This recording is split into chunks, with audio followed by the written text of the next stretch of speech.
Madame, Monsieur, bonjour et bienvenue sur Equinox Télévision pour ce nouveau numéro de votre magazine 10-12 Le Zénith, alors que notre collègue Mimefo a passé sa deuxième nuit à la prison centrale de Newbel, ce qui nous permet une fois de plus de monter les propos de dénonciation pour que soit libéré Mimefo, qui, comme vous le savez, est une journaliste professionnelle.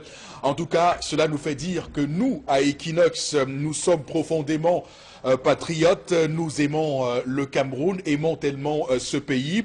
Nous rêvons d'un Cameroun paradis pour tous les Camerounais. Nous, à Equinox, nous croyons en la République au sens de Jean Jaurès, une République qui est un acte de grande confiance. Et donc, instituer la République, c'est proclamer que des millions d'hommes sauront tracer eux-mêmes les règles communes à leur action, qu'ils sauront instituer et qu'ils sauront concilier la loi, concilier la loi et la liberté.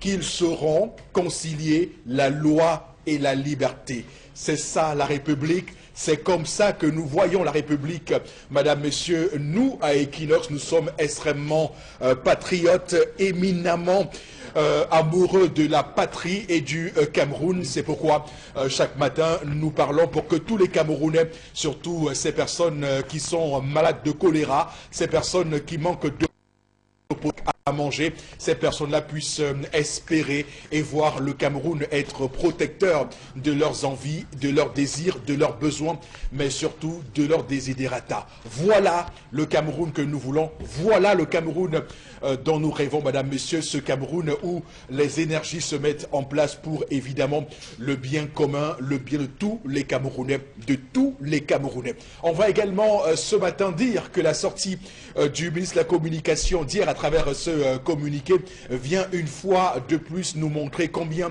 la présence de Mimefo à la prison centrale de Newbel est juste une question incompréhensible, puisque si on se tient donc aux articles visés par le communiqué du ministre de la Communication, article du Code pénal, on se demande bien que fait donc Mimefo à la prison centrale de Koningui, puisque ces infractions qui sont visées par le Code pénal relèvent uniquement de la justice qui n'est autre chose que militaire, qui n'est pas militaire en tout cas. C'est ce qu'on pourrait dire ce matin. On aura l'occasion, Madame, Monsieur, de revenir plus amplement sur toutes ces choses, mais permettez-moi quand même de revenir, et ça va être un peu long, sur ces phrases du pasteur Martin Niemöller, qui a été déporté en 1937 dans un camp de concentration. Et qu'est-ce qu'il disait? Je le cite. Quand ils sont venus chercher les communistes, je n'ai rien dit, je n'étais pas communiste. Quand ils sont venus chercher les syndicalistes, je n'ai rien dit, je n'étais pas syndicaliste. Quand ils sont venus chercher les juifs, je n'ai rien dit, je n'étais pas juif. Quand ils sont venus chercher les catholiques, je n'ai rien dit, je n'étais pas catholique. Et puis, quand ils sont venus me chercher, il ne restait plus personne pour protester. Madame, Monsieur, voilà ce qu'on peut dire ce matin face à l'indifférence qu'on observe de la part de certains Camerounais. C'est à se dire qu'ils sont tous devenus fous. En tout cas, on s'interroge ce matin clairement au cœur du 10-12 Le Zénith de ce 9 novembre 2018. Bonjour à vous, Charlamel Bachou.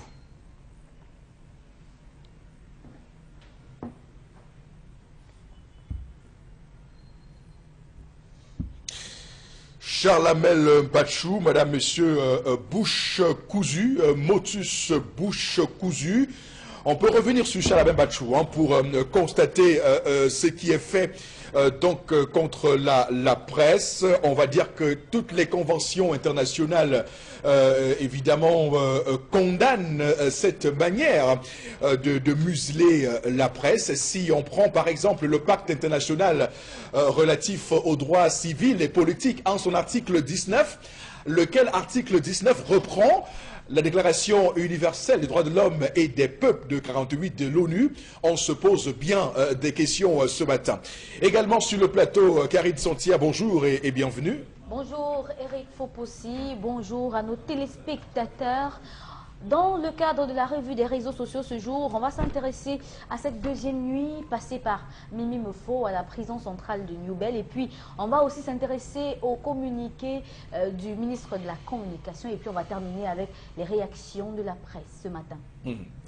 Et donc, rendez-vous pris à 11h05 en espérant qu'il n'y ait pas de coupure d'énergie électrique ou autre panne technique indépendante de notre volonté. Vous savez, hier, on nous signale que dans les quartiers au Cameroun, on a eu 3 à 5 coupures au cours de l'émission. Donc, on espère qu'on aura l'occasion à 11h05 de vous dire ce qu'il en est de cette affaire. Il me faut, puisque nous parlerons beaucoup de droit, surtout de cette loi de 2017/012 du 12 juillet 2017 portant code de justice militaire. On reviendra sur l'article 4 de cette loi de 2017 sur le code de justice militaire. On parlera également de l'article 9 de la Constitution qui parle de la proclamation par le chef de l'État de l'état d'exception, ce qui n'est pas encore le cas au Cameroun. Donc on verra effectivement tout ce qui rentre dans ces logiques-là. On parlera aussi, pourquoi pas, du code pénal et de ces articles qui ont été avancés hier par le ministre de la Communication, l'article 154 et l'article 113 du code pénal. Madame, messieurs, nous reviendrons clairement là-dessus. Également sur le plateau ce matin, Bobo Bengan, bonjour et bienvenue. Bonjour, monsieur Fopossi-Negou. Bonjour à vous, chers téléspectateurs. Monsieur, vous avez commencé par citer un pasteur. Moi, je ne suis pas pasteur, je ne suis même pas chrétien, mais je m'aligne à votre suite en citant un autre pasteur, Martin Luther King, qui avait dit, je cite, « Notre vie commence à s'arrêter le jour où nous gardons le silence sur des choses graves. » Fin de citation. Et nous autres, initiés africains, nous disons, les batailles de la vie ne sont pas gagnées par les plus forts, ni par les plus rapides, mais par ceux qui n'abandonnent jamais. Merci beaucoup. Bon, Bengan, qu'on aura évidemment au cours de l'émission. Madame, Messieurs, merci infiniment à vous de nous rester fidèles. Il y a tellement de choses à dire. Nous avons tellement de choses à dire. Et j'aimerais ici reprendre les propos à votre suite de Hilaire Kamga ce matin sur Radio et Equinox, lorsque nous faisions l'émission Bonjour Chivon refait le Cameroun. Il a dit exactement ceci. En 1990, on avait incarcéré Célestin Monga et Pius Ndiawe à Newbel suite à une lettre ouverte, donc écrite par le même Célestin Monga à Paul Biya et sa publication dans le journal Le Messager de Pius Ndiawe, ce qui avait débouché sur les braises connues de cette époque-là. Donc fin de citation Hilaire Kamga ce matin sur Radio Equinox. Donc on reprend cela au cœur du Zénith, madame, messieurs, ce matin. Démarrons l'émission comme chaque matin avec la première articulation. On va parler de l'histoire du jour et vous savez qui se pointe lorsqu'on évoque cette partie tranchante de l'émission. Il s'agit de Tendance Cogne, la voyageuse. Bonjour et bienvenue. Le jour n'est pas tout bon de mon côté, Eric. Je vais saluer tous ceux qui nous regardent du côté de la prison centrale de Newbel. Je salue Mimi Mefo. Comment tu as dormi, ma chérie?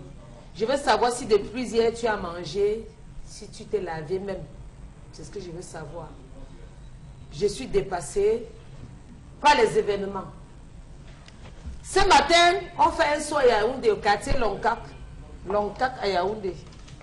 C'est une dame qui m'a parlé de ses problèmes. On a causé. Elle a besoin de vos conseils. Le couple a besoin de vos conseils.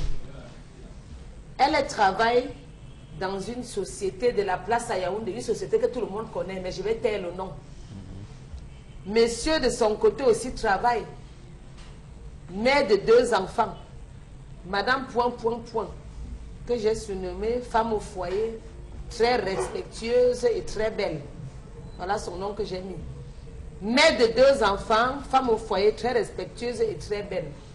Elle me dit hier que ouais, n'est-ce pas, on a dit que dans un couple, il faut le dialogue. J'ai dit qu'on dialogue quand ça ne va pas.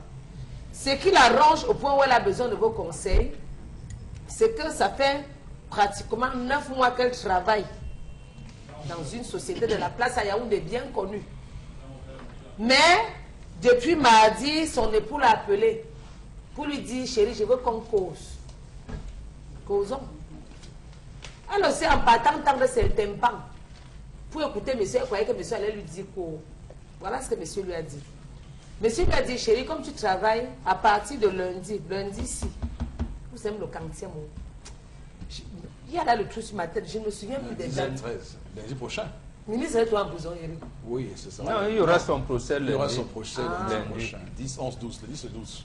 Voilà. Lundi, Donc le lundi qui est devant le 12 là, monsieur a dit qu'elle va commencer à donner l'argent de ration à la maison. Et madame va commencer À aussi donner l'argent de la ration. Que chérie, tu vas commencer à donner l'argent de la ration parce que tu travailles déjà. Elle a dit non, qu'elle ne peut pas. Qu'elle peut contribuer au câble, qu'elle peut donner l'argent du câble. Payer même le bus des enfants, non, payer à l'école, le bus des enfants à l'école. Si elle veut même, elle dit qu'elle peut payer le bus, contribuer, donner l'argent du câble et contribuer à la maison si elle veut. Monsieur estime qu'il n'y a pas l'amour. Il dit que non, c'est que tu ne m'aimes pas. Si tu m'aimais, tu n'allais pas dire ça. Elle aussi dit que l'argent de ration là, c'est beaucoup. Car nos jours-ci, le panier de la ménagère s'ouvre. Elle ne se voit pas en train de dépenser chaque jour pour aller préparer la nourriture. Qu'il est homme, il doit être responsable de ses actes. Monsieur dit, où tu laisses le travail, si tu travailles, je vais savoir que tu vas rationner à partir de lundi. Mais du moment où tu me racontes que tu ne peux pas rationner parce que tu as aussi tes problèmes, on ne va pas s'entendre. Donc les deux sont à couteau tiré. Vous, chère dame, vous qui me regardez là, vous qui travaillez, dites-moi un peu comment vous gérez le foyer. C'est vous qui payez la scolarité des enfants ou c'est toujours monsieur qui paye parce que vous travaillez? C'est vous qui rationnez ou vous rationnez parce que vous voulez ou pas parce que monsieur a dit. Il n'a pas imposé, il a dit, s'il te plaît chérie, j'aimerais qu'à partir de lundi, tu commences à rationner. Donc, dites-nous comment vous fonctionnez dans le foyer. Soit vous aidez soit monsieur qui est en difficulté, soit il y a des jours où vous rationnez ou les jours que vous ne rationnez pas. Oui. Il faut forcément attendre qu'il rationne. Ou en tant que responsable et chef de famille, il doit assumer jusqu'au bout. Comment gérer ça? C'est que depuis je suis perturbé, Eric. Donc, mes questions là... Non, non, c'est une question très pertinente. Je suis un peu... Il y a un trou sur ma tête depuis avant-hier. Voilà. Donc, tu es... on va dire, je suis bouleversée même. Affecté par cette situation. Oui, par cette situation qui me tourmente le cœur. Tourmente le cœur, oui. Voilà. Donc, je m'arrête là et tu reprends avec ton public et je reviens. D'accord. J'ai perdu le poids, Noéry, tel que tu me vois. Oui, ça se voit.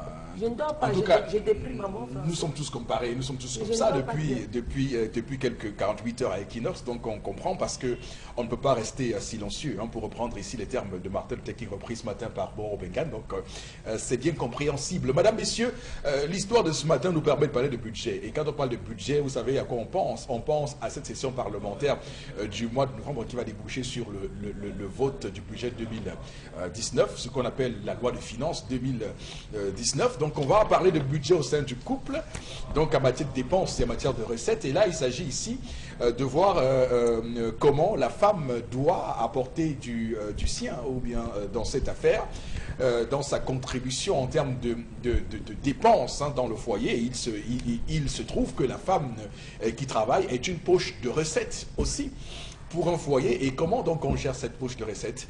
Il y a ceux qui pensent que l'argent de la femme, c'est pour elle et pour sa famille. On va voir si ça se confirme dans l'histoire de ce matin, hein, dans le libellé ou dans les échanges ou le décryptage que nous en ferons. De toutes les façons, je commence par vous, Boro Bengan, avec l'exigence de cet homme. Est-ce que c'est une exigence compréhensible, recevable? C'est compréhensible ou pas, mais c'est recevable. C'est recevable sur le fond et sur la forme. Sur le fond et sur la forme. Eh oui. Non, il faut comprendre les évolutions dans l'organisation du foyer de la famille en Afrique. Oui. Hier, parce que vous qui allez à l'église, j'entends souvent l'expression que vous utilisez, la fête des récoltes. La fête des récoltes. L'origine de cette fête des récoltes, justement, est dans l'organisation sociétale africaine. Et ça se passait comment? L'homme qui fait le champ, il défriche, et la femme cultive. Pendant les récoltes, il y a donc, on vient donner. La femme donne. Et il ne donne pas tout. C'est-à-dire, on choisit, si c'est les ignames, les meilleurs ignames, on donne à l'homme. Les pistaches, ainsi de suite, ainsi de suite. Il y avait, et Il y avait donc une quantité qu'on réservait. On vous parlait du grenier. Du grenier, oui. J'ai entendu le chef de l'État dire il faut que le Cameroun devienne le grenier de l'Afrique centrale, alors qu'il fait tout pour détruire ce grenier. Là, il n'y a même pas de champ. Les grains. Bon, voilà comment ça se passait. La femme a le devoir que chaque fin de récolte, on réserve à son mari. Le mari, lui également, puisque c'est lui qui se bat pour toute la famille, fait la chasse, la pêche et tout, il faut que la cuisine et tout, le bonheur de la famille soit.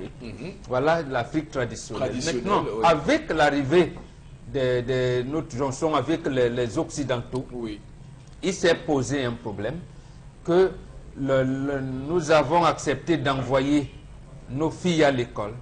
Quand elles sont revenues, elles ont commencé à perdre certaines notions. On vous dit, elles veulent être à côté. On dit, il faut toujours dire que la femme est à côté de l'homme. Elle s'est donc placée à côté de l'homme et elle s'est retrouvée devant l'homme. Alors on voulait dire quoi? La femme n'a rien dit. Surtout en matière d'argent. Elle n'a rien dit, on a constaté ce qu'elle faisait. Et ce qu'on a constaté, c'est que, vous l'avez dit, son argent, c'est pour elle et sa famille biologique. Elle commençait à oublier qu'on l'a envoyée en mariage, c'est-à-dire qu'elle a changé de nom. Donc, en réalité, ça fait, elle ne sait plus qu'on ne va pas l'enterrer dans sa famille biologique. Mais elle laissait tout à l'homme. Je vais vous prendre un seul exemple qui existait, parce que nous, on était mieux avec la polygamie. oui.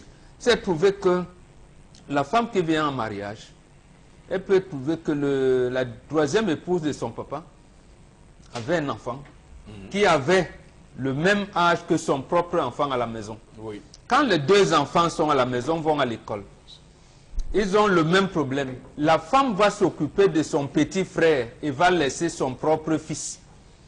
Et ça a scandalisé les gens. Mais vous dites, mais cette femme-là, c'est qui? Vous ne pouvez pas imaginer. Elle s'occupe de son frère et laisse son propre fils. Elle dit non, attends ton père. Mais pourquoi les enfants ont un problème de cahier? Les deux sont dans la même classe, ils ont un problème de cahier. Pourquoi ne peux-tu pas acheter les deux cahiers pour les deux enfants? Elle dit non, non, ton père s'occupe de toi. Donc ça a commencé comme ça, petit à petit, jusqu'au jour où vous avez commencé à parler de l'émancipation de la femme. Après, Begin est arrivé. Maintenant, c'est le gender et tout. Oui. C'est des concepts qu'en fait, n'ont pas de contenu sociétal, ont un contenu de désorganisation plutôt, puisque ça a un contenu individuel. Ça n'a pas un contenu sociétal. Et donc, on peut considérer que la réponse ou le refus catégorique de cette femme constitue une sorte de paradoxe d'une place que la femme voudrait avoir en termes d'émancipation, mais qui refuse d'en assumer la contrepartie, du moins, les conséquences de cela. Absolument, oui. Absolument. Au lieu donc, elle a dit, il ne faut jamais dire derrière chaque grand homme, c'est quand il faut dire à côté de chaque vent. D'accord, elle est donc à côté. Oui. Pourquoi donc ne peut pas comprendre? Elle ne peut pas prendre l'engagement elle-même. Chérie, je suis resté au chômage, maintenant je travaille depuis 9 mois. Oui. La ration que tu donnais, c'était de 60 000. On va faire moitié-moitié, puisque c'est le dienda. C'est ce que vous dites, non, moitié-moitié. Tu donnes, apporte 30, j'apporte 30 000. La scolarité des enfants, l'État dit non, moi c'est le câble, c'est peut-être 2000, voilà. Comme ça, oui. Voilà. C'est-à-dire que même le gaz qui finit, elle va croiser les bras. On va vous dire non, vous attendez. Y compris, elle peut avoir même vous exiger de lui donner l'argent, même de son lait, de son traitement personnel, alors qu'elle a l'argent. Parce qu'effectivement, son argent, c'est pour elle et sa famille biologique. Oui. Et c'est là où les discordes ont commencé, qui ont influé, même sur, quand vous entendez aujourd'hui les femmes fuir les rites de veuvage. Donc en fait, c'est ça. Parce qu'elle a, bon, permettez l'expression, elle a terrorisé son mari. Au point où, quand son mari arrive à mourir, elle sait que ses belles-sœurs, toute la famille savait que notre fils ne parlait plus. Depuis que cette femme s'y travaille, donc, elle fuit, elle commence à dire, oui, il y a des sorcelleries, bon, on terrorise la femme. Et aussi, les Nations Unies vont venir dire, oui, mais la femme l'a perdu son mari, vous la terrorisez, pourquoi? Donc, elle doit normalement et équitablement participer au budget du fonctionnement de la famille. Mais pour comprendre psychologiquement les femmes qui sont dans cette disposition, dans l'état d'esprit de l'histoire de ce matin, ça relève de quoi? C'est un sentiment de rester dominé parce que, ayant été se considérant comme tel, donc du coup, cela s'apparentant à un paradoxe, comme je l'ai dit, ou c'est une volonté d'avoir le beurre et l'argent du beurre. Je veux dire, à un moment donné, il faut qu'on sache de quoi. En réalité, la femme ne sait pas pourquoi elle est instruite, pourquoi elle est allée à l'école. D'accord. Et j'aime le rappeler ici, lorsque la grande royale a dit, parce que lorsque l'heure est grave, la voiture la femme, voilà, c'est la femme qui parle. Et la femme a dit quoi au peuple africain? Aller apprendre à vaincre sans avoir raison. Et ce qu'on va y gagner ne vaut pas ce qu'on va perdre. Donc, la femme a donc perdu et elle ne sait pas ce qu'elle a perdu pour faire la compensation. D'accord. Elle est allée, on lui a inculqué des idées, elle est venue se les approprier, qui l'ont amenée à l'individualisme, elle oublie même sa propre famille. Donc, en fait, c'est ça le paradoxe qui se vérifie aujourd'hui. Et c'est cette situation qui amène souvent certains hommes à être réfractaires. Et tu vas retrouver, la femme a commencé à conclure en disant, est-ce que le mariage est même une fin en soi? Effectivement, le mariage n'est pas une fin en soi, mais c'est précisément parce que elle, comme vous avez dit, elle se trouve dans une ambiguïté, dans des contradictions qu'elle n'a pas voulu, alors qu'elle a créées. Au lieu de revenir auprès de son mari, en lui disant, en se ressourçant pour savoir, mais attends, c'est même quoi la famille? Oui. C'est tout. Et si le boulot de mon mari perd son travail demain, je vais me comporter comment? Non, c'est la rivalité. C'est l'adversité. L'adversité. Comme dit souvent Charles Hamel sur ce plateau. Alors, Karine Sontia, c'est à vous que je m'adresse en deuxième ressort. Alors, vous, comment vous expliquez cette situation de cette femme? On parle d'un paradoxe, la volonté, hein, pas de puissance au sens de Nietzsche, hein, c'est la volonté d'émancipation de la femme qui peut aussi s'apparenter à une volonté de puissance au final. Est-ce que justement ce paradoxe-là qui s'inscrit dans les gènes de chaque femme lorsqu'elle est instruite, donc montrer qu'on est émancipé, mais rester dans un logiciel où on attend tout de l'homme, où on estime que l'homme doit au final s'occuper de tout. Comment vous expliquez ça, Karine Sontia? Alors, émancipation de la femme ne signifie pas irresponsabilité de l'homme. Vraiment pas. Il est père de famille, c'est à lui de subvenir aux besoins de sa famille. Maintenant, si elle doit le faire, ça doit être une négociation, au fin de laquelle elle doit être validée. Il faut que la femme accepte de le faire. Il ne faudrait pas qu'au final, elle n'accepte pas et que ça devienne un crime. C'est quelque chose qu'il négocie.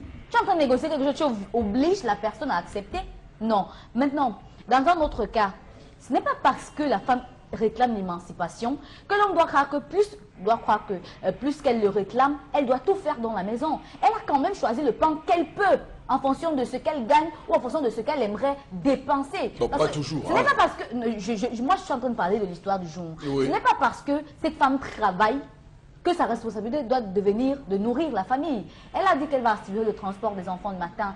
Elle va pouvoir payer le câble. C'est la femme. Elle n'a pas dit qu'elle veut être chef de famille. Non. Il faut que tu... Parce que si elle commence à le faire, je vous assure, elle va manquer de respect à son mari. Il y a des femmes qui partent avec la ration que leur mari donne, mais qui finissent par acheter des produits qui dépassent ce que leur mari a donné. Ce n'est pas parce qu'elles ont un autre homme au marché, non. Mais c'est parce que quand elle arrive au marché, elle voit qu'elle veut faire plaisir à sa famille et elle ajoute l'argent. Est-ce que c'est l'homme qui a dit le jour-là que ajoute? Est-ce que c'est l'homme qui dit le jour-là que ajoute? Ce mari, c'est que ce mari oublie, c'est qu'il y a des jours où lui-même il n'arrive pas à donner la même ration et que la femme rationne sans déranger. Il oublie ça. Maintenant, on veut faire comme si c'est un procès qu'on donne à la femme qui travaille et qui doit subvenir aux besoins de sa famille. La femme qui travaille doit participer aux dépenses familiales. Ça veut dire quoi? Elle n'a pas pour obligation de rationner pour sa maison. Elle a le droit, le devoir de participer selon ses moyens à elle. Alors, participer à quelque chose, on va dire quoi? Tu donnes 50, je donne 50, ou tu donnes 20, je donne 50, ou tu donnes 60, je donne 40. Maintenant, elle a choisi de donner la petite partie qu'elle peut, parce qu'elle a ses propres besoins. Ça ne veut pas dire qu'elle va demander son lait de toilette à son mari. C'est une femme qui veut rester indépendante de ses dépenses personnelles à son mari et dit, ok, pourquoi je ne te demande pas de lait de toilette et que tu dises que je travaille, je vais faire ci et ça. Pourquoi je ne te demande pas, par exemple, de transport pour aller au travail? Parce qu'il y a des femmes qui travaillent et que c'est le mari qui donne l'argent de transport. Pourquoi je ne te demande pas cela? Ok, j'assume ceci, j'assume cela. En fonction de ces mois, ok. Maintenant, laissons.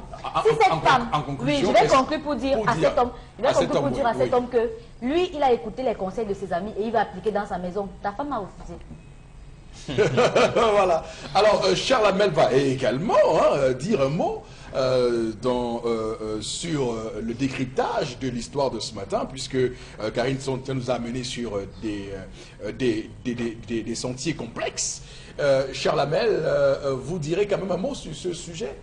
La presse est muselée.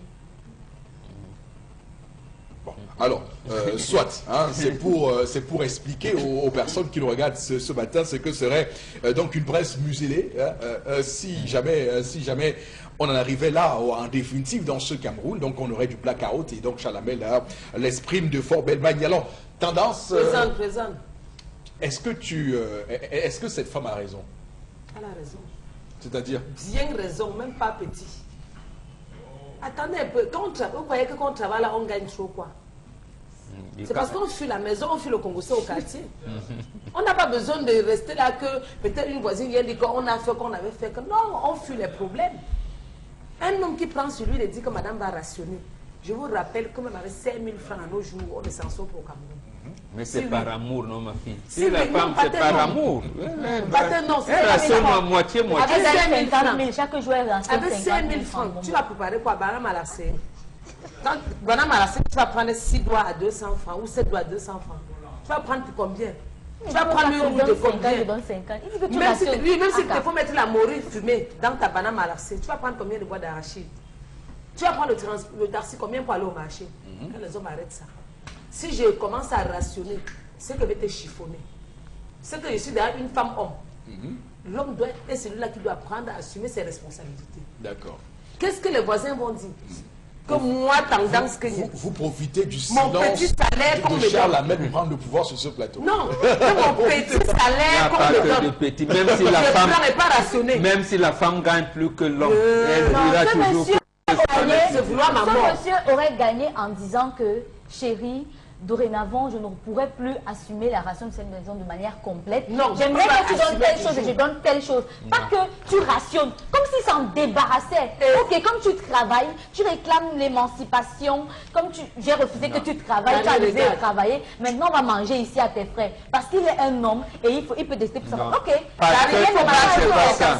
c'est bien comme elle a refusé. C'est parce que l'homme a attendu que la femme qui a trouvé le travail puisse s'exprimer elle-même. 9 mois, elle ne dit rien.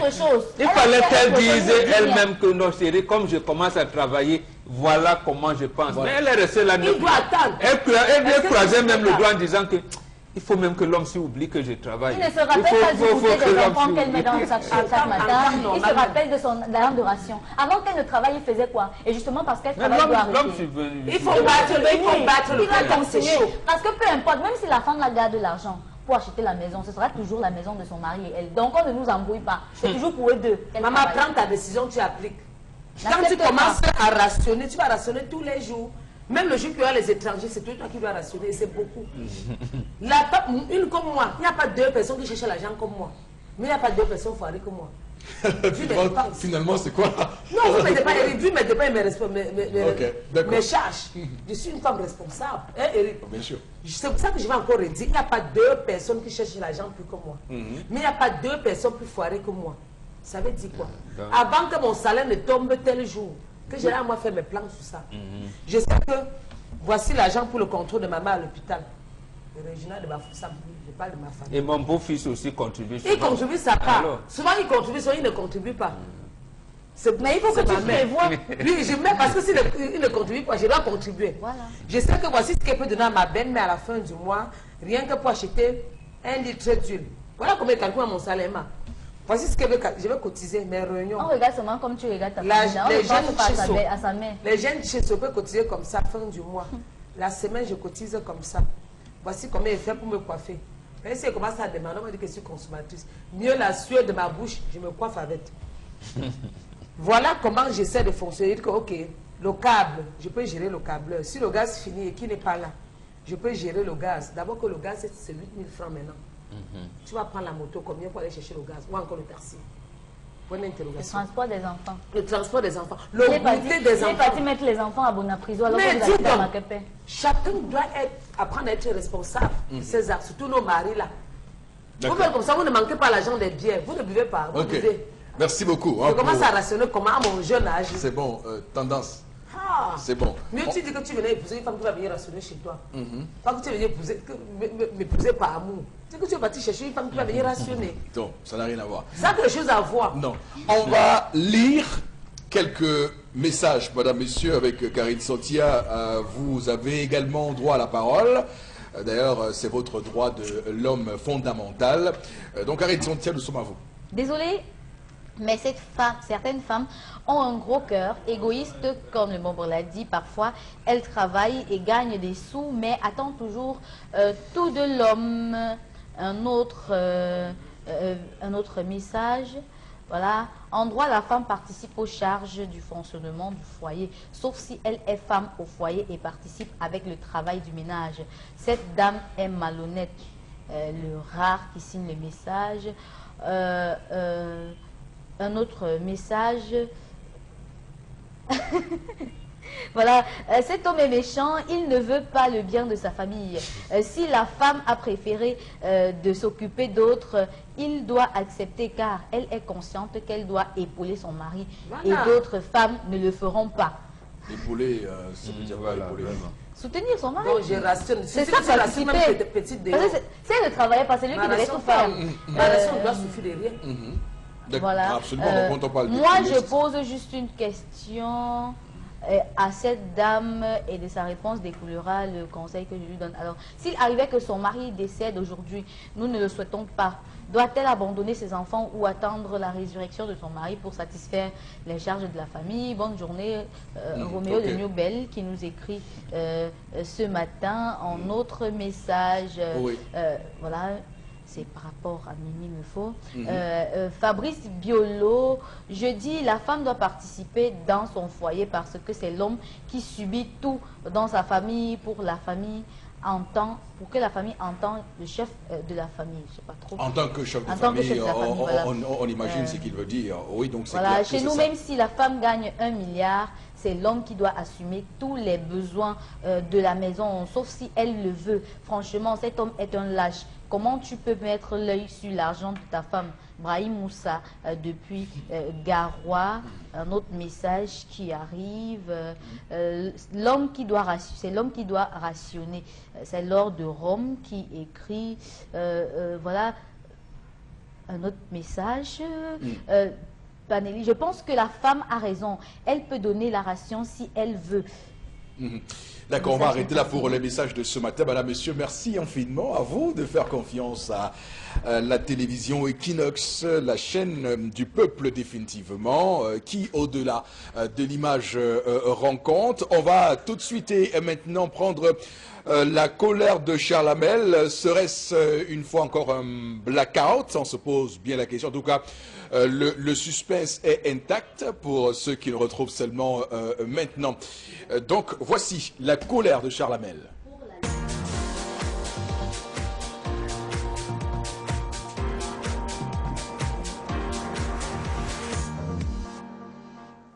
Alors ce matin, pour la liberté de la presse, je vais dénouer la bouche de Charles Hamel pour qu'il puisse dénoncer ce qu'il a à dénoncer dans la colère ce matin.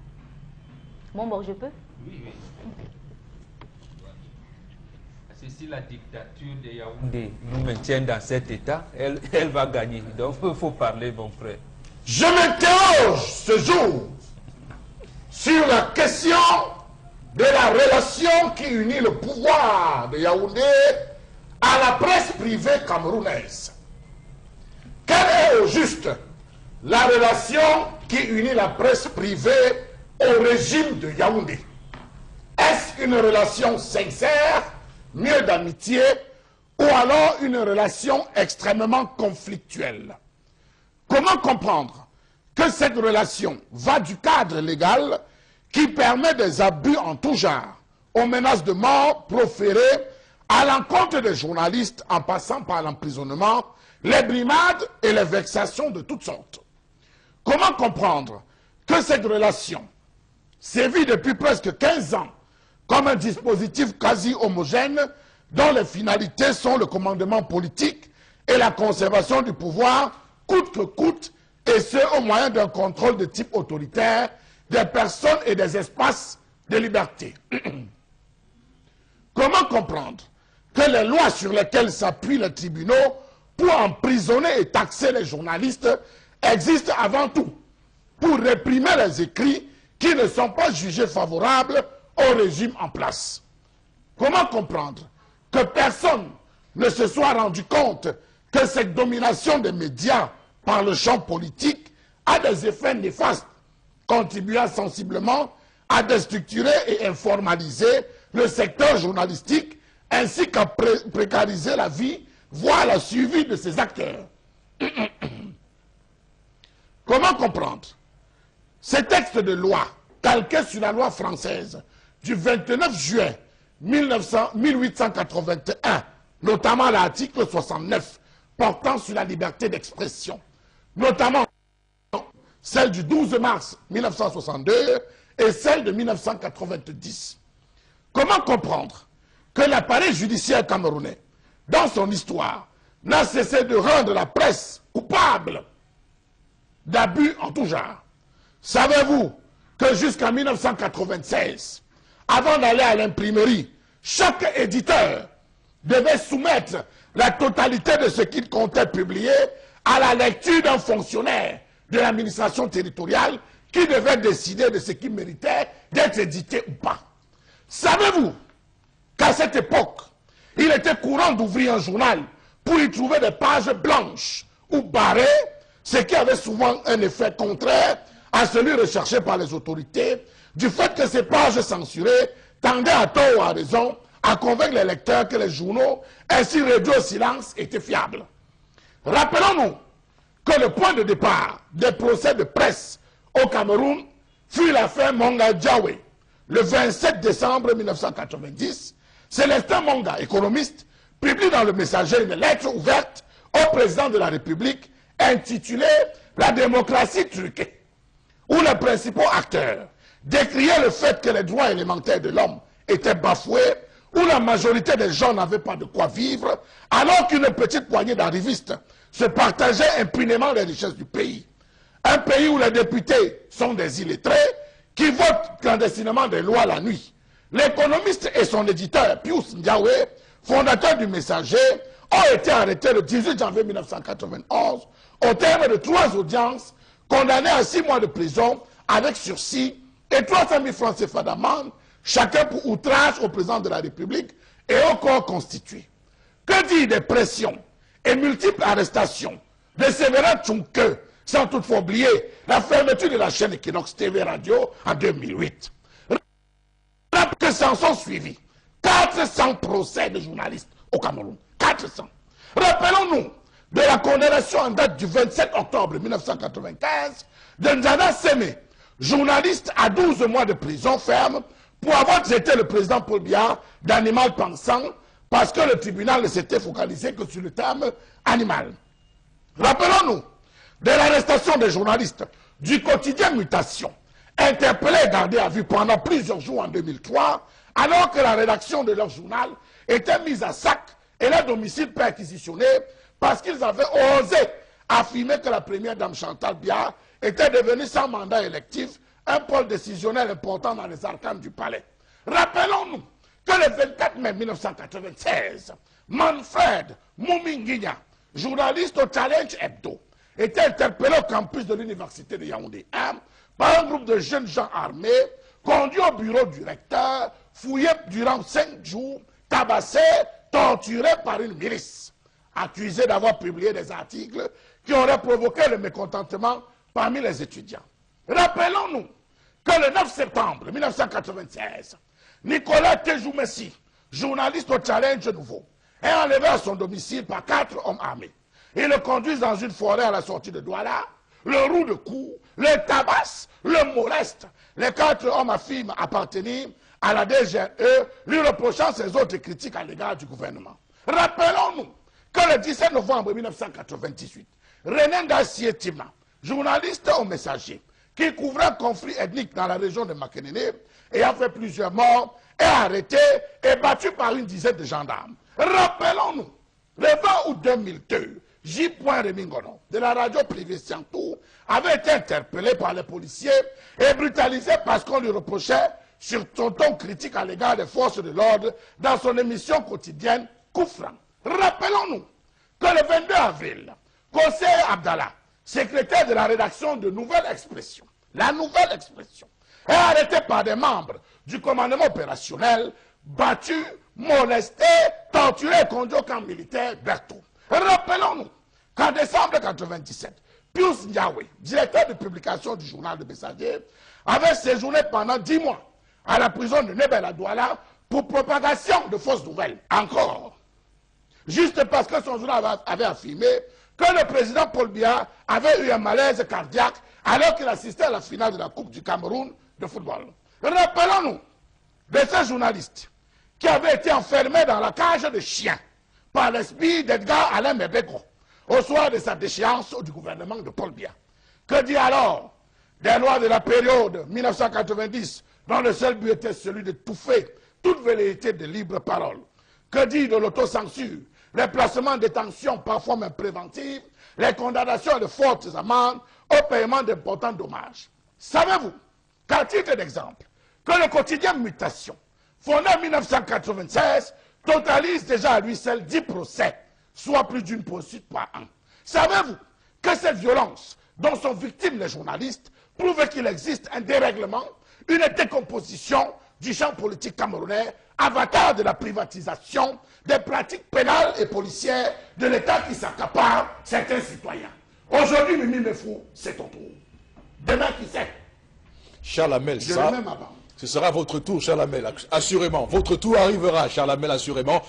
Mesdames, Messieurs, voilà dans quoi on est, et je n'ai pas manqué de frissonner lorsque vous avez retracé ici les méfaits et les faits, les défaits aussi, pour dire défaites de la démocratie camerounaise, de cette liberté de la presse, liberté d'opinion. Et on a bien vu que l'histoire du Cameroun est jonchée de multiples violations, de multiples procès, de multiples cas de choses qui sont faites pour attenter à la vie et au travail des journalistes. Bon, Bengan, ma question, au-delà de ce qu'on a relevé, on se rappelle encore de M. Éric Essoussé, dont, souvenez-vous, le travail au ministère de l'administration territoriale à l'époque où on parlait encore de censure dans les journaux, où il venait sur les unes des journaux et pour faire des raflures sur des termes qu'on ne voulait pas donc accepter dans la presse camerounaise. Au-delà de ça, est-ce qu'on peut savoir comment on en est arrivé à ce point de non-retour au Cameroun dans cette relation difficile entre le pouvoir et la presse privée? Non, la réponse est simple. Parce que le gouvernement du renouveau ne voulait pas libéraliser ce secteur au Cameroun, où je veux dire, était surpris par la poussée multipartiste même dans d'autres pays.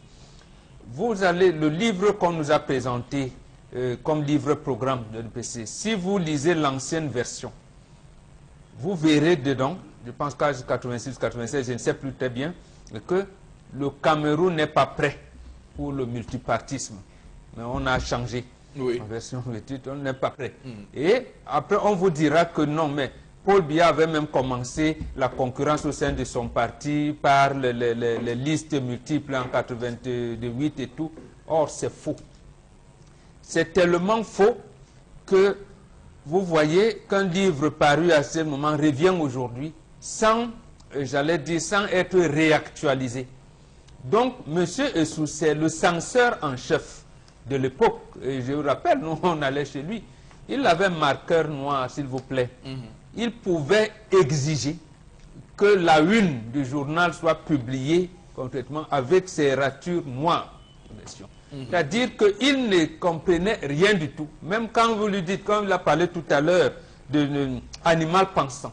Alors qu'au même moment, les avocats disaient aux magistrats, mais Mitterrand est traité comme animal politique, le mal est où? C'est-à-dire que le magistrat lui-même, il s'était fait comme si, j'allais dire, le Cameroun était comme un désert, n'était pas vu.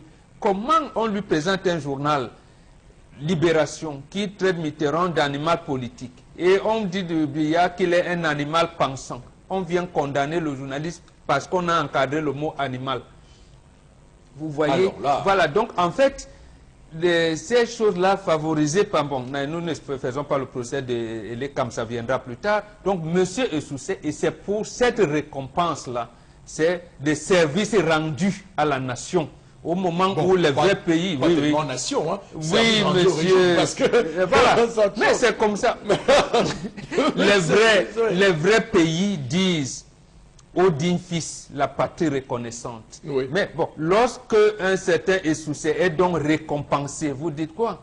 Non, mais nous restons focalisés dans cette maxime-là. Donc, il est un digne fils, il est récompensé, puisque c'est donc le digne fils. Oui, mais digne fils du régime. Voilà, c'est absolument, c'est pour ça qu'on vous dit donc en fait, la mouvance, ou alors le mouvement mondial a surpris le renouveau. Et c'est pour cette raison, et là, et Charles Hamel a bien fait de relever par étapes. Parce que cette ordonnance de 1962 pouvait dire que M. Fopossi, vous me refusez la bière au quartier. La subversion. Je vais dire que vous aviez parlé, vous avez voulu renverser le régime Maïdio. Oui. On ne va même pas vous interroger. Pour savoir que non, c'était suite à un litige foncier que toi et moi, ça n'a même rien à voir avec la politique. Ça, oui. On vous amène au CEDOC qui est devenu DGRE aujourd'hui, après avoir passé par le CNR sans management. Et pour qu'on enlève, qu'on abroge cette loi, je vous dis, et permettez l'expression, le pouvoir n'a pas fait de gaieté de cœur. On vient donc avec cette loi 90/052 qui, soi-disant, règlement de la communication sociale au Cameroun, c'est là où M. Essoussé vient. Mais pour enlever la partie qui concerne les dispositions qui concernent la censure, on attend février 96. Et combien de temps pour libéraliser soi-disant l'audiovisuel? On attend avril 2000. Et libéraliser, on vous dit, ils vont fonctionner sous le régime de la tolérance administrative. Donc, que ce soit de 90 à aujourd'hui, vous ne verrez pas dans cette loi comment on doit constituer une entreprise de presse. D'ailleurs, la loi parle d'organe de presse. Hein, d'organe de presse, pas d'entreprise de presse. Oui. Donc, en fait, la dictature de Yaoundé peut ménager la carotte et le chou. Oui, il faut l'utiliser. Vous savez, j'aime d'ailleurs repenser un terme qui pourrait peut-être, pourquoi pas, nous contenter tous les deux intellectuellement. On pourrait l'appeler une démocratie philosophiquement dictatoriale. Voilà, bon, on est donc dans une dictature consensuelle, si vous voulez. Voilà. Voilà. Dans une démocratie, ouais, pour qu'on se... Parce que hier, on dit à Pius Ndiaoui, oui, donnez vos sources. Ils n'ont jamais demandé à Pius Ndiaoui, ou alors apporter la contradiction, si le président avait eu un malaise ou pas. On lui dit, qui vous a dit ça? Quelle est votre source? On le condamne. Aujourd'hui, Mimi Mefo dit, voici ma source. On la prend. Et au lieu même de regarder les dispositions de la loi qui régit la communication sociale, on dit non, c'est le terrorisme. Mais vous allez donc dire quoi? Vous appelez ça comment? Si ce n'est pas la dictature. Et si nous on accepte donc ça, on va justement piétiner les orientations données par l'un des apôtres de la non-violence qui est Martin Luther King, qui a dit que nous avons l'obligation de parler lorsqu'il y a des choses graves. On ne doit pas se taire lorsque les choses graves arrivent. Sinon, on va faire justement comme Charles Hamel. C'est-à-dire, on sera dans un cimetière, on va se retrouver dans un pays, on vous dit, aucun citoyen ne parle. On ne vous dira pas que tout le monde est mort. Mais, Bombok, lorsqu'on écoute les aînés, les anciens, ils tentent à nous dire que la presse a vécu pire expérience. au cours du régime d'Ahidjo et que le régime Biya est comparé au régime d'Ahidjo tout simplement un amateur sur le plan de la répression de la presse. Amateur, non. Lui-même, il a dit qu'il inscrit son action dans la continuité de son illustre prédécesseur.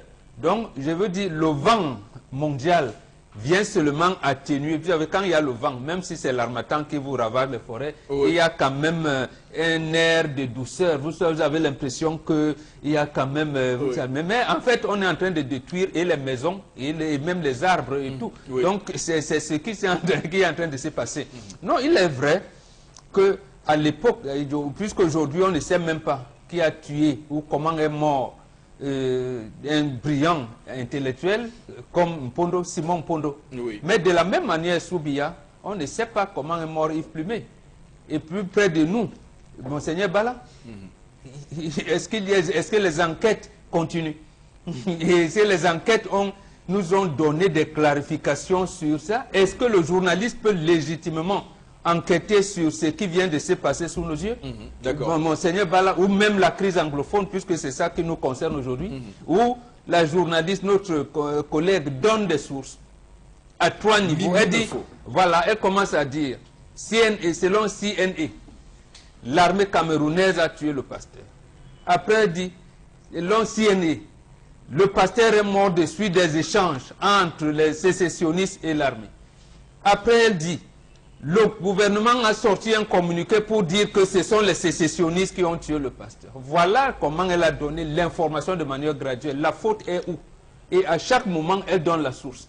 Ils ont dit, mais pourquoi vous citez? Hier, on met Ndiaye en prison parce qu'il n'a pas donné la source. Encore qu'il n'est pas obligé, encore qu'à travers le mécanisme de la protection des sources, elle n'est pas obligée de citer ça. Et justement, mais dans son professionnalisme, elle sait précisément parce qu'elle a couvert. Elle sait comment on fait des reportages de guerre, comment on fait un article en période de crise. Elle donne des sources. Elle donne des sources. Donc, j'allais dire, c'est même des articles imprimés. Moi, je veux dire que j'ai écouté le ministre de la Communication hier, peut-être on reviendra dessus. Là-dessus, oui. Voilà, mais voilà quelqu'un qu'on devait primer tout de suite. D'accord. En tout cas, on aura l'occasion de parler de son cas précis. On va parler de la presse en général, Barreau Bengal, mais est-ce que les relations entre... Qu'est-ce qui rend si tendu, au-delà des relations presse privée, les pouvoirs de Yaoundé, il y a aussi que la justice est le plus souvent appelée en renfort pour davantage museler cette presse privée. Mais il y a deux choses, deux faits qui s'étaient passés presque au même moment, en 90. Il y a, parce qu'il y a d'abord la presse, je veux dire le pouvoir voulait la soumission totale. Mais deux événements s'étaient passés. L'administrateur directeur général de la Société nationale des hydrocarbures accorde une interview, il s'appelait Jean Assoumou. Il dit que les problèmes de pétrole sont compliqués. Il n'y a que le chef de l'État qui peut comprendre les calculs liés au pétrole. L'autre chose qui arrive à cela, c'est justement les détournements des deniers publics. Le ministre Garga Aman a dit, il lance la chasse aux baleines. On dit, la première baleine à pêcher, c'est le couple présidentiel. Voilà, par rapport à ces deux seulement, je ne sais pas, il y en a beaucoup, mais ces deux faits graves-là montrent qu'en fait, si on libéralise la presse, si on laisse une presse privée libre, on n'a pas beaucoup de temps à mettre ici à Itoudi. Donc il faut donc museler en procédant par des manières où on fait comme si on fait souffler le vent, mais en fait on est en train de vous contrôler pour vous tordre le cou doucement. Il arrivait, quand il a dit tout à l'heure, comment se fait-il qu'on peut enlever un journaliste, on l'amène en forêt, on le bastonne. Et ça continue. Donc voilà les deux événements pour dire aux journalistes, vous qui voulez vous aventurer là, n'enquêtez jamais sur les histoires de pétrole, n'enquêtez jamais sur le détournement de fonds publics. Et c'est vous qui m'interrogez souvent et vous me dites, mais que fait-on avec l'article 66 de la Constitution? Et même l'ami de Titi Zezoa, l'ami personnel et le confident du chef de l'État, il a dit, quand il déclare sa candidature, c'était dimanche, le 20 avril 1997, à l'élection présidentielle de cette année-là. La première interview qu'il accorde à Séverin Tchoumke, lui-même il a été menacé à l'époque, mais comme il est souvent tranquille, il n'a pas ébruité ça. Titi Zezoa dit exactement, Paul Biya est le Camerounais le plus riche. Il est même plus riche qu'on ne l'imagine. Vous savez, la presse ne peut pas s'aventurer à faire des choses. Et c'est même ce qui régit la loi, le texte qui organise l'Agence nationale d'investigation financière. Parce qu'il est même interdit aux journalistes de publier le compte bancaire. Malgré que vous avez fait des enquêtes, vous publiez le compte bancaire de Mbombo. Tant pis, je peux vous poursuivre. Et pourquoi on interdit donc de publier le compte bancaire? Oui. D'accord. Si donc, ce n'est pas pour interdire aux journalistes de faire des investigations. D'accord. Alors, pour prendre exemple de cela et voir que la presse privée au Cameroun a encore du mal à s'arrimer au niveau d'exigence qu'on voit dans d'autres pays. Prenons le cas de la France, je prendrai la France et je prendrai d'autres pays. La France, par exemple, où on a vu un média comme Mediapart réussir à faire en sorte qu'on puisse condamner un ministre des comptes publics, des finances, on va dire, là-bas en France, Jérôme Cahuzac. Souvenons-nous également des révélations du Canard enchaîné sur les emplois fictifs à la mairie de Paris qui avait touché Jacques Chirac et ensuite fait condamner Alain Juppé. Souvenons-nous également de l'alerte faite par Mediapart sur Nicolas Sarkozy avec le financement libyen de sa campagne présidentielle de 2007. Donc on voit ici, dans des pays comme ça, où la presse a un niveau d'exigence quand même assez élevé, on se demande, est-ce qu'un média comme Mediapart pourrait librement exercer dans un pays comme le Cameroun? Quand on voit ce qui se passe avec Mimefo, on ne peut que s'interroger. On voit également les Panama Papers, on a vu le scandale de ces comptes offshore qui ont été par Panama Papers.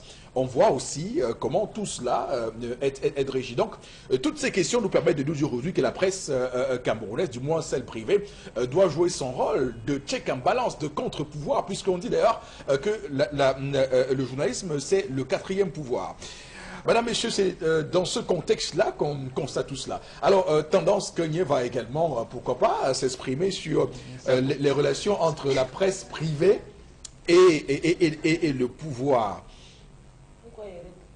Que la presse a fait quoi? Voici ma part de presse ici. Voici ma presse. C'est elle qui m'expliquait tout. C'est ta copine, c'est elle qui m'expliquait les choses en français et en anglais. C'est elle qui est ma part de presse.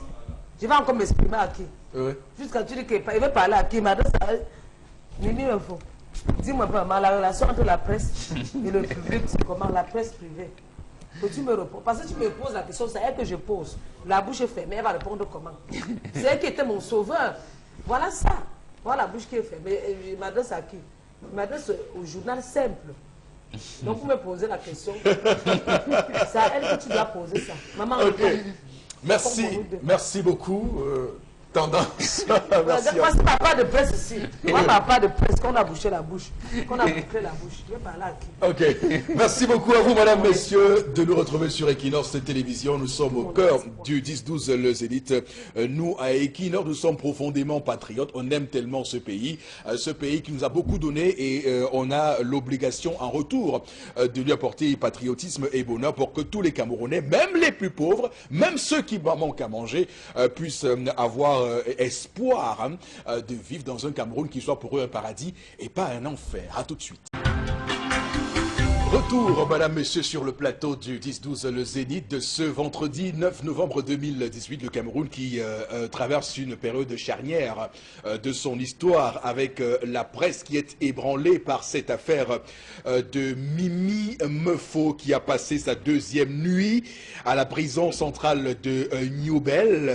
Elle qui a été écrouée par le commissaire du gouvernement près le tribunal militaire de Douala pour des faits qui n'ont rien à voir avec ce qu'a dit hier le communiqué du ministre de la Communication. On aura l'occasion d'y revenir dans un court instant, mais surtout de dire que l'opinion nationale et même internationale réagit fortement à cette incarcération de Mimi Mefo. Ça prouve que la presse a encore de belles lettres devant elle, un bel avenir devant elle, de voir comment les Camerounais se mobilisent ainsi face à cela. C'est tout à fait donc impressionnant et fort remarquable.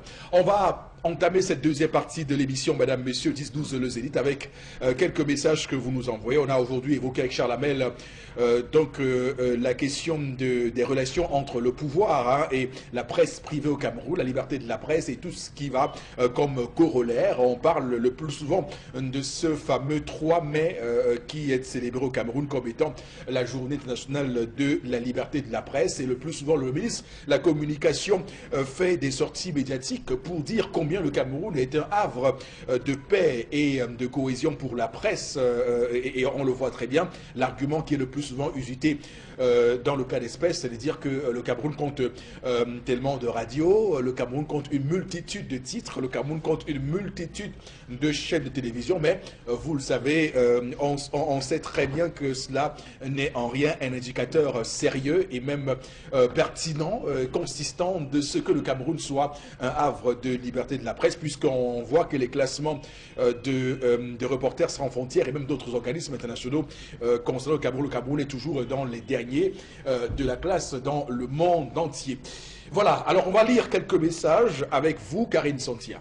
Alors, si nous restons muets, le gouvernement terroriste de Yaoundé va dévorer Mimi Mefo, s'il te plaît, parle, écrit même. Jeannot depuis Yaoundé, le monde appartient au diable, la justice ne sera jamais faite, surtout avec le régime au pouvoir. Paul le nordiste, Dieu est grand. Alors Paul, on doit éviter d'utiliser des termes comme ceux-là. Je rappelle qu'on peut critiquer sans verser dans l'extrémisme des propos. Il s'agit quand même du gouvernement. Il y a des propos qu'on n'utilise pas lorsqu'on évoque le gouvernement de son pays. On peut critiquer le gouvernement, mais il y a des termes qu'on ne doit pas utiliser pour qualifier le gouvernement. Donc attention à tous ces propos. C'est le gouvernement qui nous commande, non, Eric? Voilà, absolument. Ils ont le dernier moment pour Mimi Mefo, donc on n'insulte personne. Voilà. Notre problème, c'est de revoir Mimi Mefo. Faire le journal du soir. C'est pas ça, mon bon. Voilà, c'est vous qui nous commandez. Donc on va demander à nos téléspectateurs de rester courtois dans les termes et pondérés dans les termes qu'ils vont utiliser en nous écrivant ce matin. On comprend qu'il y ait de la colère, qu'il y ait des frustrations, mais il faut rester tout à fait conforme à la loi. La loi, comme vous le savez, doit également se lier à la liberté, et ce mariage entre loi et liberté, tel que théorisé par Jean Jaurès, le socialiste français, doit être respecté par tous et chacun. On va continuer à lire les messages, Karine Santia. Voilà, bonjour à vous, fan d'Equinox, je suis écœurée depuis 48 heures. J'aimerais que nous marchions pour cette histoire d'abus de pouvoir dans notre pays. C'est le nôtre et ce ne sont pas les animaux qui y vivent. Et par ailleurs, appeler aux membres du gouvernement, voilà, ce n'est pas travailler dans ce milieu qui détermine leur intelligence. Ils ne sont pas plus intelligents que le peuple. Voilà. Trop c'est trop. Cameroun, qu'as-tu fait pour mériter ça? Que la foudre frappe tous les ignobles qui soient disant camerounais. Courage Mimi. Eugène depuis Obili qui nous écrit. Alors, merci beaucoup il y a pour ces messages. Des téléspectateurs qui nous écrivent pour dire qu'ils sont... Nous aussi la responsabilité dans les canons de professionnalisme de ne pas laisser passer des termes extrémistes à l'antenne. Cela est conforme à ce qu'est Equinox. Donc Equinox qui est une chaîne au patriotisme avéré et convaincu et même convaincant, comme dirait le sociologue. Mais toujours est-il que nous restons focalisés sur l'objectif. L'objectif étant d'établir et de faire régner la liberté et le droit ensemble dans un périmètre républicain. Alors on va prendre tout de suite la revue des réseaux sociaux. Karine Santia. Alors ce matin, dans le cadre de la revue des réseaux sociaux, on va s'intéresser à la deuxième nuit de la journaliste Mimi Mefo, chef service de l'information et présentatrice vedette du 18h sur Equinox Télévision. Les internautes sont en rogne. La source est révélée. Il y a même un lien qui permet de la retrouver. Tous réclament sa libération, mais contre toute attente, le ministre de la Communication, Issa Chiroma Bakari, a produit une déclaration reconnaissant les faits de manière officielle pour lesquels cette dernière est poursuivie, propagation de fausses nouvelles, réprimée par l'article 113 du Code pénal, outrage au corps constitué et aux fonctionnaires, réprimé par l'article 154 du Code pénal, ce qui remet en cause l'implication du tribunal militaire spécial. Du tribunal militaire.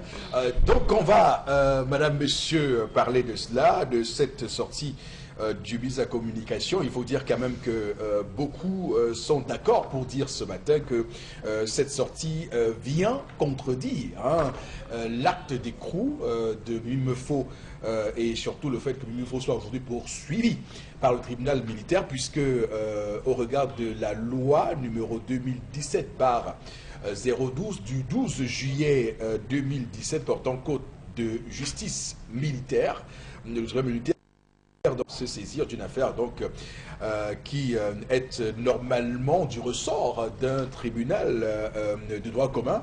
Donc là, pour le cas d'espèce, Mimefo devait normalement être, on va le dire, convoqué par le procureur de la République près le tribunal de première instance, donc soit à Bonanjo, soit à Lokoti. Ce qui est certain, c'est que le tribunal militaire, pour le coup, si on s'en tient à ce qu'a dit le ministre de la Communication en qualifiant les faits, puisque le ministre a qualifié les faits, et Boro Bengan, ça montre là encore une intrusion nocive de l'exécutif dans le judiciaire, dans un cadre où on parle de séparation des pouvoirs au sens même théorisé par Montesquieu dans son livre de l'esprit des lois, où il parle clairement du pouvoir législatif, du pouvoir judiciaire et du pouvoir exécutif, qui doivent être donc chacun dans son couloir, vous parlez trivialement, mais là on voit l'exécutif venir donc s'incrustrer dans une affaire judiciaire et aller au-delà de cela pour qualifier les faits et même dire au fond ce qui s'est passé dans le cas de Mimefo. Et justement, c'est ce qui nous amène donc à vous dire clairement que c'est le fonctionnement d'un régime de dictature. Donc, c'est-à-dire qu'on n'admet pas qu'il existe un pouvoir judiciaire qui peut s'organiser et se déployer relation avec les citoyens de ce pays-là. Donc, indépendamment, de manière indépendante. Et de manière indépendante. Oui. D'abord, vous avez relevé, moi je pense qu'il y en a de la sortie du ministère de la Communication, hier porte-parole du gouvernement, relève et énuméré, c'est-à-dire, premièrement, que la qualification des faits qu'il relève lui-même ne relève pas, qu'il communique, ne relève pas du tribunal militaire, mais plutôt du tribunal civil. Deuxième chose que cela relève, c'est que le ministère de la Communication est en contradiction avec le ministère de la Défense, qu'il cite par ailleurs dans son communiqué.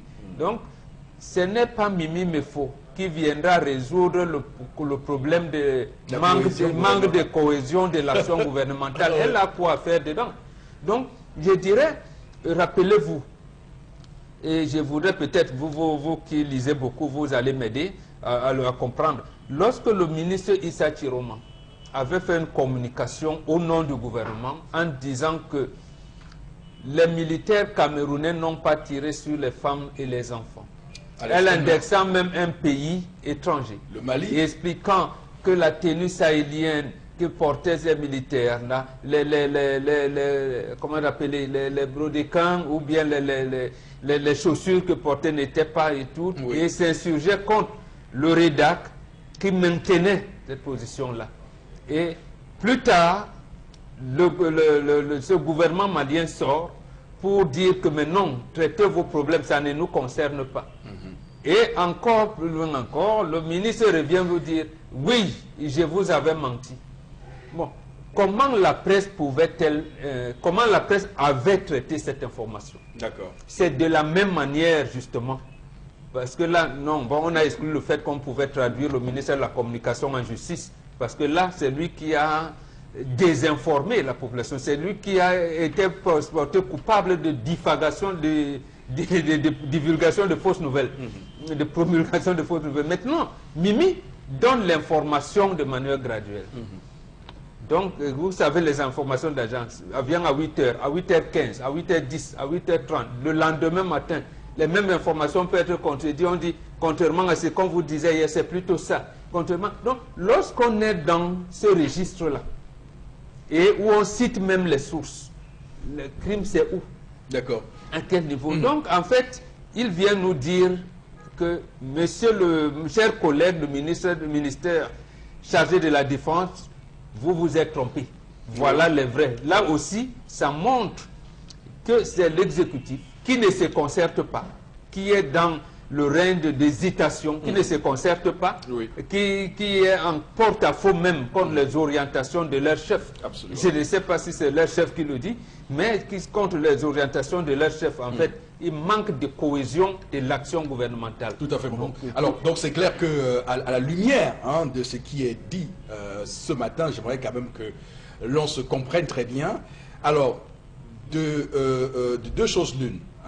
Soit le ministre de la Communication, quand il évoque l'article 113 et 154 du Code pénal, est en train de confirmer ce qui est inscrit dans l'ordonnance ou la décision qui permet à Mimifo d'être aujourd'hui à Newbel, ou simplement il est en train de dire ce qui est contraire à ce qu'a avancé le comité du gouvernement. Parce que j'aimerais quand même qu'on se comprenne. Normalement, un civil ne doit pas comparaître devant un tribunal militaire. On a aménagé des passerelles spéciales pour qu'un civil s'y retrouve, notamment avec la loi de 2014 contre le terrorisme. Donc c'est cette loi-là. Si le ministre avait évoqué les articles de cette loi dans son communiqué d'hier, nous comprendrions ce matin que le tribunal militaire est bien compétent pour statuer cela. Parce qu'il faut bien dire que la loi de 2017 en question portant code de justice militaire dit à l'article 4 qu'en cas de circonstances exceptionnelles telles que prévues à l'article 9 de la Constitution, je rappelle que l'article 9 de la Constitution donne des pouvoirs exorbitants au président de la République en situation délicate de proclamer l'état d'exception. Alors, ce qui n'a pas encore été fait au Cameroun depuis que nous parlons de la crise anglophone, depuis 2016. Donc, il dit à l'article 4, en cas de circonstances exceptionnelles telles que prévues à l'article 9 de la Constitution, de menaces graves à l'ordre public, à la sécurité de l'État ou au terrorisme, le tribunal militaire de Yaoundé peut exercer ses attributions sur l'ensemble du territoire national, nonobstant les dispositions de l'article 9.3 de cette loi du tribunal militaire, qui dispose qu'il est créé un tribunal militaire par région. L'EA 2 de cet article 4 de la loi de 2017 dit: le tribunal militaire de Yaoundé est également compétent pour connaître des infractions de toute nature commises par les militaires en mission ou en opération hors du territoire national. L'article 8 vient donner les compétences générales du tribunal militaire. Alors, dans l'article 113 du Code pénal, lorsqu'on parle de nouvelles mensongères, là, je veux bien savoir où se trouve là. Attends, on ne répond pas. Ne répond pas encore. Eric est en train de parler un langue français. Donc on va la juger au tribunal militaire, Eric. Oui, bien sûr, c'est ça. Oui. Mais je ne comprenais pas encore l'autre là. Oui.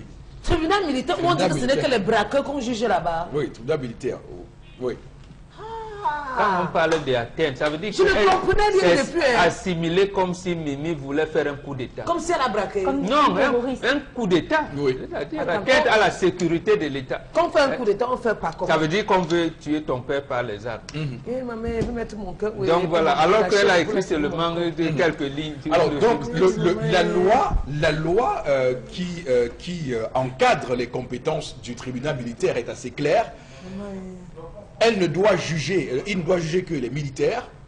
Maintenant, il peut juger des civils dans des circonstances bien précises, comme on l'a dit, avec la loi de 2014, ou simplement si le fait qui est récriminé aux civils a trait si le civil est en rapport avec un militaire. Absolument. Ou que l'action s'est posée dans un établissement militaire. Absolument. Donc il y a des cadres qui sont bien régis et Mimi Mefo, jusqu'à preuve du contraire, n'a agi dans aucun de ces cadres-là. Donc normalement, c'est le procureur de la République qui doit se saisir de l'affaire dans le cadre de l'espèce et pas le plan militaire. Donc voilà. elle ne doit pas être le conseil du gouvernement. Donc normalement, elle est aujourd'hui devant le tribunal à Newbel. Suite à un acte qui est questionnable, suite à un acte qui est pour ne pas dire illégal, qui est questionnable. Alors, ou simplement, si on veut nous dire, ça veut dire que le ministre de la Communication, ça c'est l'une des choses. Oui, absolument. Voilà. C'est ce que c'est l'une des choses. Maintenant, l'autre chose serait que le ministre de la Communication contredit le commissaire du gouvernement. Donc voilà les deux hypothèses qui montrent bien qu'on doit libérer aujourd'hui Mimi Mefo. Alors, Charles Hamel, vous regardez toujours le blackout sur cette affaire. Cette affaire, on comprend très bien.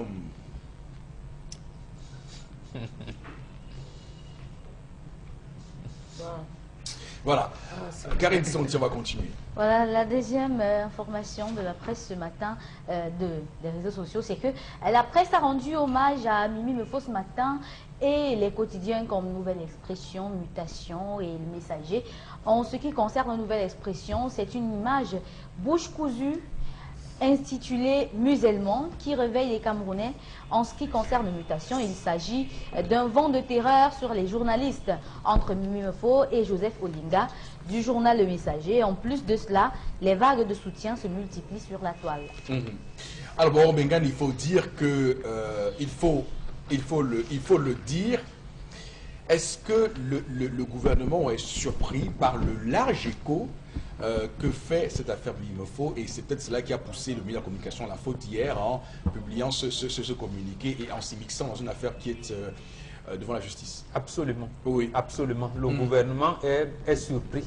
Est surpris. Comme je vous disais tout à l'heure que le gouvernement était surpris par le multipartisme qu'il était contraint d'accepter. Oui. Malgré lui. Il est surpris parce que, en fait, on s'attendait à ce que la Nouvelle Expression appelait musulman. Oui. Comme je vous ai dit, quand on est dans une dictature consensuelle, vous avez l'impression, lorsque les citoyens sont bien aguerris, vous avez l'impression que vous avez terrorisé tout le monde, Oui. personne ne peut plus rien. D'accord. Donc, à ce moment-là, vous commencez à vous déployer comme vous voulez. Vous ne savez pas que, mais en fait, le peuple que je crois avoir terrorisé là, c'est ce peuple-là qui est la référence. Est-ce que ce peuple-là peut se réveiller un jour?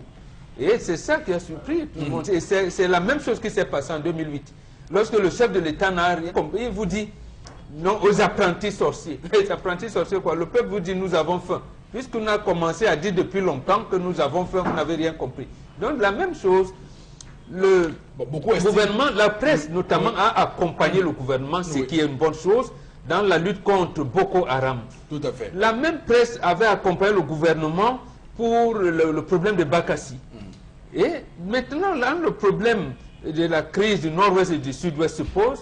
La presse revient, interroge les gens, y compris certains acteurs. Je ne peux prendre le cas que de l'ancien gouverneur des deux provinces à l'époque, David Aboué-Matoyi. Oui. Il dit, mais la presse enquête et résulte aboutit à la conclusion, comme s'il y avait une assemblée générale de la presse en disant, mais ce n'est pas un problème militaire, ce n'est pas la résolution militaire qu'il faut, c'est une concertation, puisque c'est un problème politique, il faut trouver des réponses politiques.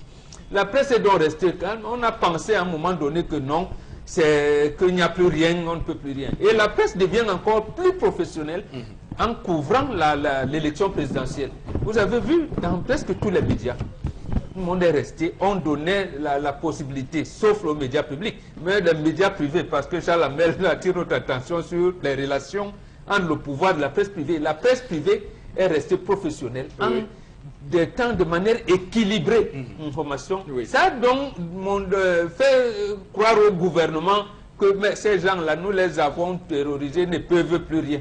Ne peuvent plus rien. Au point où, même lorsqu'il y a un épiphénomène, on croyait donc qu'on peut vous enfoncer davantage, et là où le peuple réveille en vous disant, mais monsieur, cher monsieur, vous êtes allé plus loin qu'il ne fallait. Dans un contexte économique de résilience, je reprends là les termes chers au président de la République, c'est un message qu'on envoie aux investisseurs.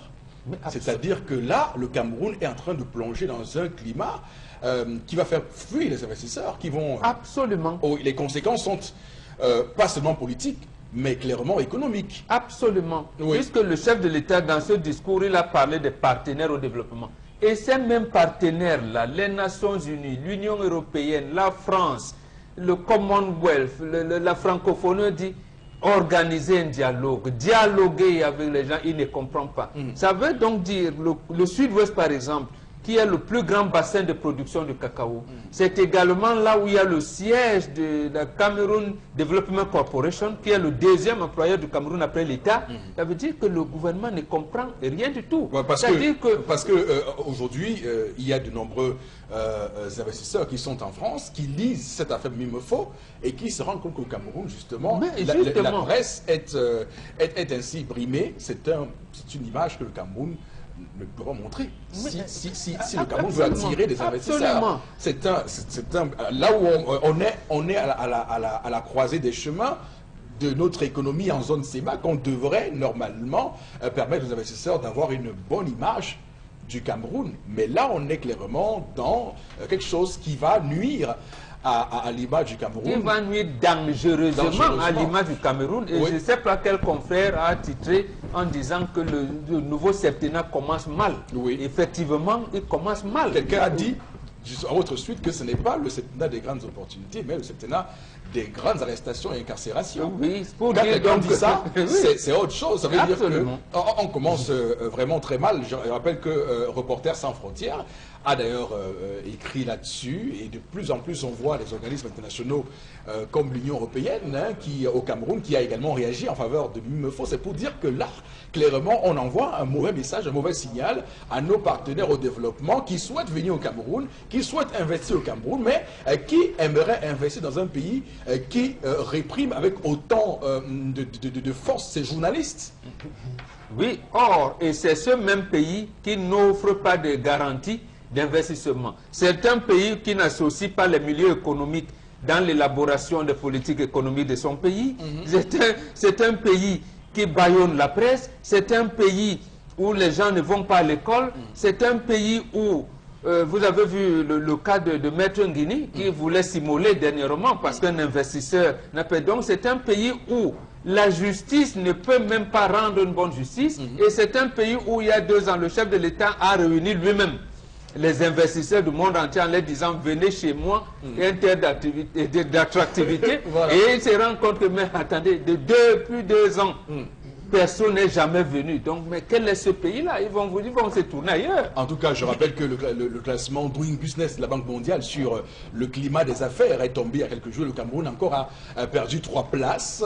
Je rappelle que les critères sont clairs, et parmi ces critères-là, il y a aussi le système judiciaire du pays à question qui est également questionné pour voir si faire les affaires, investir dans ce pays-là est une bonne chose. Donc voilà, ainsi, madame, messieurs, et je vois des gens nous dire qu'aux États-Unis, Donald Trump a émis des propos pas très gais contre CNN. Mais ce que j'aimerais dire à ces gens-là, c'est que Donald Trump n'a mis aucun de CNN en prison, puisque tout président qu'il est, il n'a pas la capacité de mettre et ils sont même allés plus loin en l'indexant que son fils était de connivence avec les Russes pour la manipulation de tout. Le gars, il est resté calme. Imaginez que ça se passe au Cameroun. Au Cameroun. Donc vous imaginez. Donc ceux qui prennent des exemples sur CNN et M. Trump, clairement, c'est pas la même chose. Il y a, dans le cas précis, une journaliste qui est en prison et qui a passé sa 2e nuit à New Bell. Il s'agit pour rien.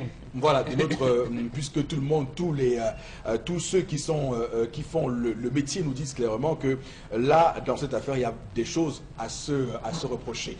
Madame, messieurs, merci infiniment de nous rejoindre sur Equinox Télévision. Il s'agit là de l'émission 10-12 le Zénith. On va tout de suite parler du grand arrivage du livre unique au comptoir unique avec Consti Lamine avec nous ce matin. Bonjour Consti. Oui, bonjour Eric, bonjour à tous les parents, bonjour à tous les élèves, bonjour à tous les étudiants, bonjour à tous les libraires, bien entendu. Alors, sur la table du concept Salaka ce matin, dans cette émission, on peut d'ailleurs remarquer qu'il y a des livres au programme. Oui, parce qu'on a constaté que les parents ont passé le temps à marcher dans tout le Cameroun, à faire le tour des librairies, aller un peu de partout, ils n'ont pas eu des livres. C'est vrai, parce qu'il y avait un problème d'édition. Alors depuis donc quelques jours seulement, on peut désormais aller du côté du comptoir unique pour retrouver tous les livres au programme. Je dis bien tous les livres au programme, que ce soit de la section anglophone, de la section francophone, de la CIL en passant par le CM2, de la maternelle au supérieur. tous ces livres-là sont désormais disponibles du côté, bien sûr, du comptoir unique. Raison pour laquelle je suis là ce matin pour attirer l'attention de tous les parents qui me regardent en ce moment, de tous ces élèves-là, de tous ces étudiants, de tous ces libraires qui me regardent en ce moment. Plus besoin de chercher de midi à 14 heures. Les livres sont enfin disponibles du côté, bien sûr, du comptoir unique. C'est au Cameroun, à Douala. Et quand on parle, bien sûr, des livres disponibles, c'est tous les livres au programme sans exception. Que ce soit pour la maternelle, que ce soit pour le primaire, que ce soit pour le secondaire, que ce soit pour le supérieur, que ce soit pour l'enseignement professionnel, vous retrouverez tous ces livres-là dans une seule maison. C'est bel et bien le comptoir unique, je l'ai si bien dit, c'est à Douala. Derrière, c'est-à-dire à côté du collège Kingakwa, nous sommes au Cameroun. Alors à présent, revenons bien entendu sur la présentation proprement dite de cette maison commerciale. Il est question de quoi? Il est question bien sûr de rappeler à tous ces parents-là qu'ils peuvent venir commander les livres du côté du comptoir unique. Vous retrouverez bien entendu tous les éditeurs au programme. Je dis bien tous les éditeurs sans exception. Vous les retrouverez bien sûr du côté du comptoir unique. On va également rappeler qu'en dehors, bien sûr, de la disponibilité des livres, le comptoir unique va permettre à tous ceux-là qui veulent acheter des livres pour revendre de bénéficier des prix homologués. Oui, je dis bien, vous avez des prix homologués du côté, bien sûr, du comptoir unique. On va également rappeler que les parents qui sont à la recherche des livres pour les enfants, les parents qui ont longtemps cherché, c'est donc l'occasion d'aller du côté, bien sûr, du comptoir unique. Alors, pour l'instant, il est question, bien sûr, de rappeler à tous nos téléspectateurs de ne plus chercher de midi à 14 heures, de se rendre du côté bien sûr du comptoir unique. Alors, motote, nye sengalemba katan, wene pasa deido, wene pasa bipanda, wene pasa aqua, wapulate kalati ya munango, alande au comptoir unique. L'endene pasa aqua, ombasan, moi collège Kingakwa, one livre yes au programme. I want just take say any man today. You for that stuff for Kumba, for that stuff for Tico, for Mutengele. Just go just no for comptoir unique. Call for that number because the comptoir unique get all livre where they for program. You want livre for science, you want mathematics, you want livre for technologie, for physique. Any can we want just go just for comptoir unique, n'a for aqua. Donc, chers parents, nous allons tout de suite également parler des modalités de livraison. C'est vrai, il y a des gens qui nous regardent dans le nord, du côté bien sûr de Bamenda, du côté de Yaoundé, du côté bien sûr de Kumba, et qui se posent la question, vous êtes à Douala, je suis un parent résident du côté de Maroua, je suis un parent résident du côté bien sûr de Bafoussam, comment faire pour avoir les livres de mes enfants? C'est simple comme bonjour. Les numéros de téléphone s'affichent à l'instant au bas de l'écran. Vous allez tout simplement relever ce numéro de téléphone, recenser tous vos besoins, appeler à ce numéro de téléphone. Nous vous donnerons les modalités de livraison et vous aurez vos livres à la maison en moins de 48 heures. C'est donc pour interpeller tous ceux des parents, tous ceux des libraires, les chefs d'établissement qui nous regardent en ce moment et qui sont à la recherche des livres de qualité supérieure, de se rendre du côté bien sûr du comptoir unique. Et je ne saurais conclure ma vente de ce matin sans attirer l'attention de tous les parents, de tous les libraires, de tous les élèves. Il est important d'avoir un livre au programme. Mais il est encore plus important d'avoir un livre original. Regardez bien sûr la couverture. Je rappelle, ce sont des livres originaux. Parce qu'un livre original a non seulement une couverture de très bonne qualité, mais également une pagination lisible qui permet à l'enfant de ne pas avoir des problèmes, c'est-à-dire au niveau des yeux. Parce qu'un livre contrefait, un livre de mauvaise qualité, c'est plusieurs conséquences. Et aujourd'hui, où est-ce qu'on peut retrouver un livre de qualité? C'est bien sûr du côté du comptoir unique, votre maison de vente des livres qui est située en plein cœur de Douala, à côté du collège Kingakwa. C'est bien sûr non loin du consul de la RCA et nous sommes ouverts de lundi à samedi à partir de 7h00. Alors je rappelle à tous les téléspectateurs, ne cherchez plus de midi à 14h. Tous vos livres sont désormais disponibles du côté du comptoir unique de la CIL au CM2, section anglophone et francophone. Allez de ce côté-là et achetez enfin la qualité pour un avenir meilleur de vos enfants. Merci beaucoup Constilamine, hein, on est très heureux, vous avez des envolées lyriques tout à fait ravageuses.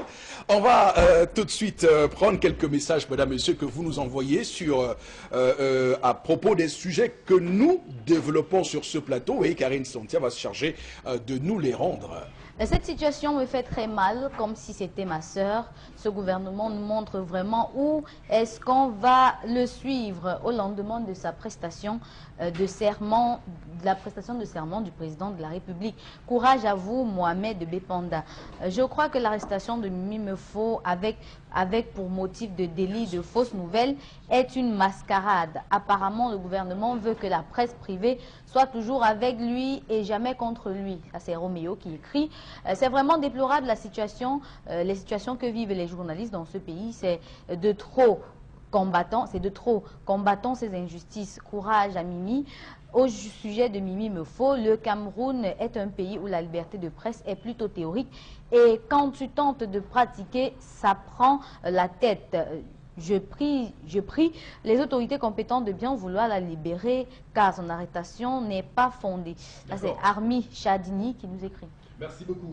On voit bien que ces violations répétitives et flagrantes de la liberté d'expression rencontrent la dénonciation et même le refus catégorique, le rejet de l'opinion publique nationale et internationale. On voit très bien aussi que tout cela relève clairement de l'obstruction démocratique. Madame, Monsieur, prenons maintenant Vergeturov. Saviez-vous que 40 à 50% de la population est préoccupée par les vergetures? Heureusement, il y a Vergeturov, votre crème anti-vergeture fabriquée à base de plantes et de fibres naturelles. Vergeturov favorise la régénération cellulaire, stimule la production du collagène qui restaure l'élasticité de votre peau. Et en plus, les résultats sont visibles dès le 7e jour. Avec Vergeturov, vous ne cacherez plus jamais votre belle peau. Vergeturov repart et protège. Vergeturov, le miracle du cosmétique. Et pour en parler ce matin, Miss Vergeturov, bonjour. Bonjour Eric Fopoussi, bonjour à la grande équipe du Zénith, très meurtrie ce matin par l'incarcération de Mimi Mefo, à qui je dis bonjour. Bonjour fidèles téléspectateurs d'Equinox. Voilà, et donc ce matin, vous nous parlez du miracle de la cosmétique.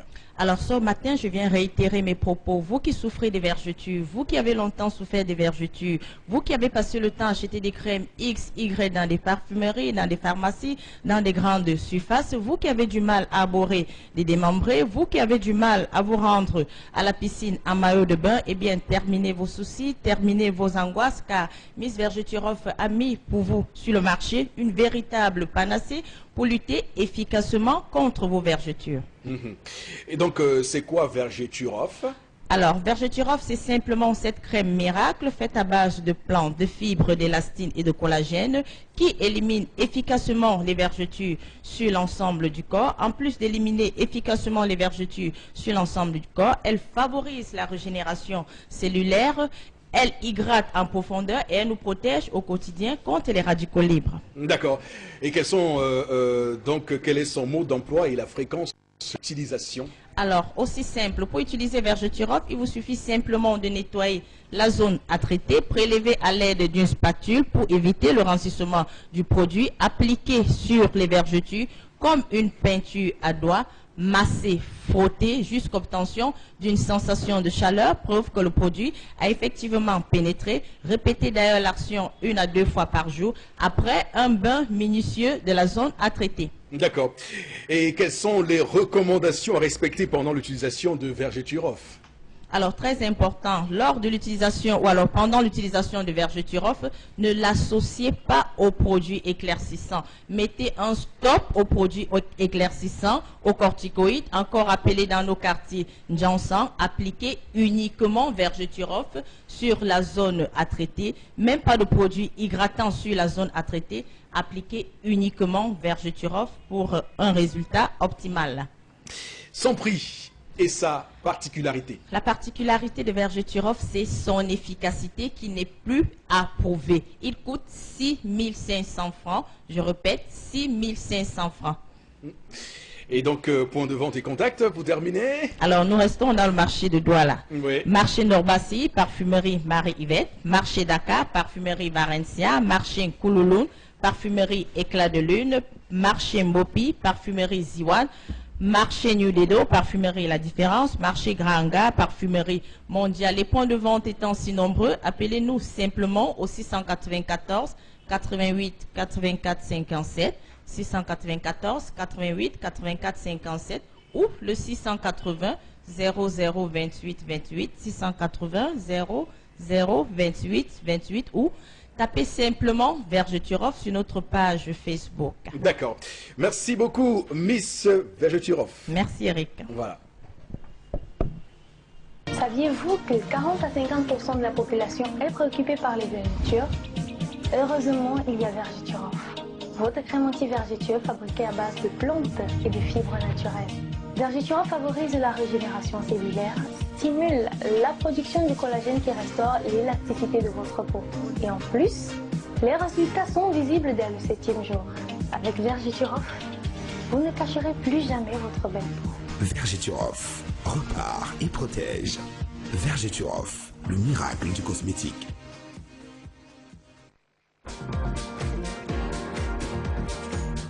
Créer les emplois pour tout le monde, améliorer le climat social pour tout le monde. Oui, pour tout le monde. C'est ça le problème alimentaire, quoi. Pour le moment, pour les Camerounais. Élémentaire pour les Camerounais, c'est clair, dans un pays comme le Cameroun, il y a 8 millions de pauvres et autant de personnes en situation de chômage ou de sous-emploi et qui n'arrivent pas, comme on vous l'a dit, à manger à la table de ceux qui ont les dents, parce que étant des sans-dents, et vous savez que pour manger la viande, il faut avoir les dents. Bon, Bengan, le compatriote, relève ici une situation que nous dénonçons tous les jours à travers les politiques gouvernementales qui ont échoué en matière d'emploi et de travail, de lutte contre le chômage. Oui, et j'ai envie de dire à ceux concitoyens, à nos concitoyens, que nous en avons encore au moins pour 7 ans. Parce que... De chômage continu. Oui, oui, de chômage continu, de manque d'emploi, d'abandon. Les partenaires au développement ne viendront pas. Le chef de l'État l'a dit lui-même en 2015, lorsqu'il parlait, il disait que les règles qui régissent la mondialisation, protectionnisme qui tend à l'isolationnisme, vont impacter négativement sur notre vie. Mais en fait, c'était une manière de vous dire que je ne peux pas vous apporter l'emploi, mais le problème, ce n'est pas moi, c'est la mondialisation que les gens utilisent à mauvais escient. Mais en fait, non, puisque lui-même, il sait, quand il prenait le pouvoir, c'est à ce moment même qu'on orientait la mondialisation avec Margaret Thatcher et Ronald Reagan. Donc, si il n'a pas pendant longtemps les 10 points seulement de consensus de Washington, il ne les a pas appliqués pour venir nous dire aujourd'hui, en 2018, alors qu'il prend le pouvoir en 1982, vous nous dire aujourd'hui que, comme vous voyez là, les pays se sont protégés, vraiment, il n'y a même pas grand-chose à faire. Oui. L'industrialisation, il veut nous faire croire. L'agriculture voilà, de deuxième génération et tout ça. Il va transformer quel produit ici, avec quelle énergie qu'il n'a pas. D'ailleurs, il a vanté les récents barrages construits. Ça existe. Même oui. Bon, il n'a pas voulu nous dire que même le barrage n'est même pas relié au réseau national. Donc, on a conçu le barrage comme si c'était des cartons de tomates qu'on empoisonnait, alors que c'était pour la production de l'énergie électrique qui devait être alimentée les citoyens camerounais. Mais l'électricité est produite, mais qui reste là. Il n'est pas connecté. Et également, on va dire qu'il y a l'autre fléau, au-delà de ce que vous citez, la mauvaise gouvernance, la corruption qui... on le voit, n'est pas prêt de diminuer d'un petit iota au Cameroun lorsqu'on voit comment on continue à multiplier des cas de gabégie, de népotisme, de gérontocratie et même de pérennisation de la classe dirigeante à travers les concours les plus prisés et prestigieux du Cameroun, comme les NAM par exemple, l'IRIC et autres. Lorsqu'on voit les résultats, on n'a que nos yeux pour pleurer, nous, les pauvres, nous qui n'avons pas la possibilité de rêver, avoir accès à ce type de position. Oui, je voudrais quand même au moment comprendre comment le septennat, vous l'avez dit, mais le dire en d'autres termes. Si vraiment le chef de l'État actuel voulait lutter contre la corruption, il aurait fait au moins cette petite chose que le révérend Massi Gaf lui a demandé, donner la possibilité à à la CONAC d'ester en justice. Ça au moins. Mais ça, oui, il demande à la CONAC. Gage, Oui, au moins ça. Maintenant, la CONAC lui remet tous les rapports et lui ne fait rien avec ces rapports. Mais demande alors, modifie les tests de la CONAC pour que la CONAC puisse rester en justice. Il ne le fait pas. Et vous me dites que ce régime veut combattre la corruption. Je vous dis non. Voilà, alors qu'on a encore des personnes qui vous demandent leur bière pour vous rendre un service pour lequel ils sont même à l'hôpital, vous nous avez dit ça, à l'hôpital, vous ne sortez pas si vous ne donnez pas ma bière. Ma bière. Donc voilà comment le Cameroun fonctionne, madame, monsieur. Et pour ceux qui pensent que ce septennat ne va pas permettre de résoudre ça, de bannir ça, on est vraiment, on veut être optimiste, mais vraiment... Il faut se désillusionner maintenant. Oui, tout savoir à fait. que on nous a demandé de retrousser les manches, on va retrousser les manches jusqu'aux épaules. Et on va resserrer la ceinture au point où on n'aura même pas de règne pour mettre la ceinture. On va rester comme la guêpe maçonne là, qui n'a même plus de ceinture. En tout cas, ça se voit lorsque dans le pays de la ménagère, que lorsque vous allez au marché, les prix sont de plus en plus hauts pour des revenus qui sont de plus en plus bas. Tendance m'a dit ça, voilà, elle n'arrive même plus à acheter. Mon beau-fils lui a donné 1000 francs pour acheter la tomate d'une semaine. Il a dit que la tomate de 1000 francs ne peut pas suffire pour une semaine. D'accord. Viens dire que toi-même pas au marché. Comment? Voilà, quand aurons-nous le plein emploi dans ce Cameroun? Doit-on rêver du plein emploi? Doit-on rêver pour que les jeunes Camerounais aient de l'emploi et quittent le chômage? Doit-on rêver de cela? C'est à vous qu'on pose la question, madame, monsieur. Vous avez vous-même la réponse. Tout de suite, on retrouve Constilamine au plateau B de l'émission Constilamine. C'est à vous. Merci Eric de m'avoir passé la parole encore à l'instant. Alors déjà, je vais dire merci à tous ces téléspectateurs-là qui sont en train de courir du côté bien sûr du comptoir unique après la communication de tout à l'heure. Je reviens à l'instant pour parler de votre complément alimentaire. C'est bel et bien le Von Bio Oméga 3. Oui, après bien entendu la vente des livres du côté du comptoir unique, le concept Salaka s'installe à nouveau dans un autre magasin. C'est bel et bien du côté du magasin 1001 tapis. Cette fois-ci pour parler santé, pour parler bien-être, pour parler prévention des AVC, pour parler réduction des complications du diabète, pour parler également réduction naturelle de la pression artérielle. C'est bel et bien avec votre complément alimentaire pas comme les autres, le Von Bio Oméga 3. Alors revenons sur la présentation de ce complément alimentaire. Que le Von Bio Oméga 3 est un complément alimentaire 100% naturel qui nous vient tout droit des laboratoires Cedorex du côté des États-Unis d'Amérique. C'est un complément alimentaire qui vous permet de réduire les complications du diabète et de prévenir également les complications du diabète. On peut être au début de son diabète, il n'est pas encore compliqué, mais en consommant régulièrement le Von Bio Oméga 3, vous allez prévenir les complications du diabète. Et ceux qui ont déjà un diabète qui se veut compliqué, il est question de consommer régulièrement le Von Bio Oméga 3. Vos complications ne vont plus jamais s'élever. À côté, bien sûr, de la réduction des complications du diabète, il faut également rappeler que ce complément alimentaire, à savoir le Von Bio Oméga 3, permet également de prévenir les AVC.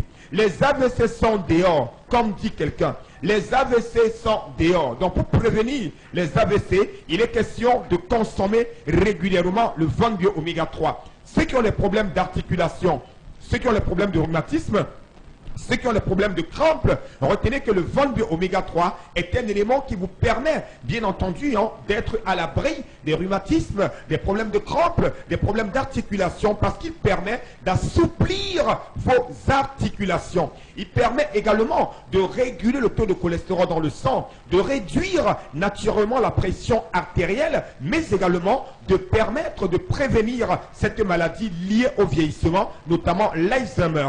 Le Von Bio Oméga 3, ce complément alimentaire, permet également de vous donner la bonne humeur en longueur de journée. Voilà donc quelques avantages liés à la consommation régulière de ce complément alimentaire. Alors à présent, parlant du prix, ah ben oui, il est à 5 000 pour une boîte de 30 gélules. Je dis bien, c'est 5 000 francs pour une boîte de 30 gélules. Et comment consommer l'oméga 3? C'est une gélule par jour pendant le repas. Oui, je dis bien, c'est une gélule par jour pendant le repas. Et où la voir? C'est au magasin 1001 tapis. Le magasin est situé à Douala, Cameroun, en face du palais d'Ika, à l'entrée de la rue Mermoz. Ne confondez surtout pas de point de vente.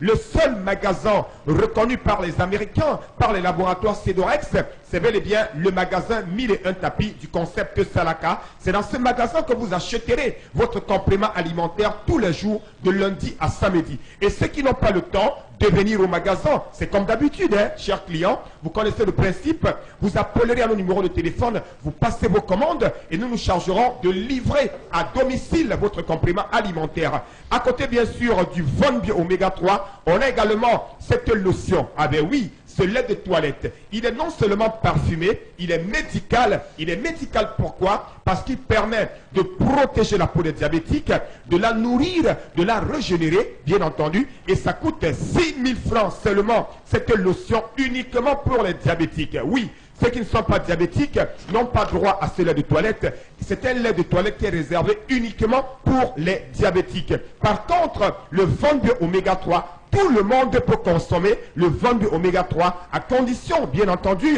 d'être, c'est-à-dire, c'est réservé à partir de l'âge adulte.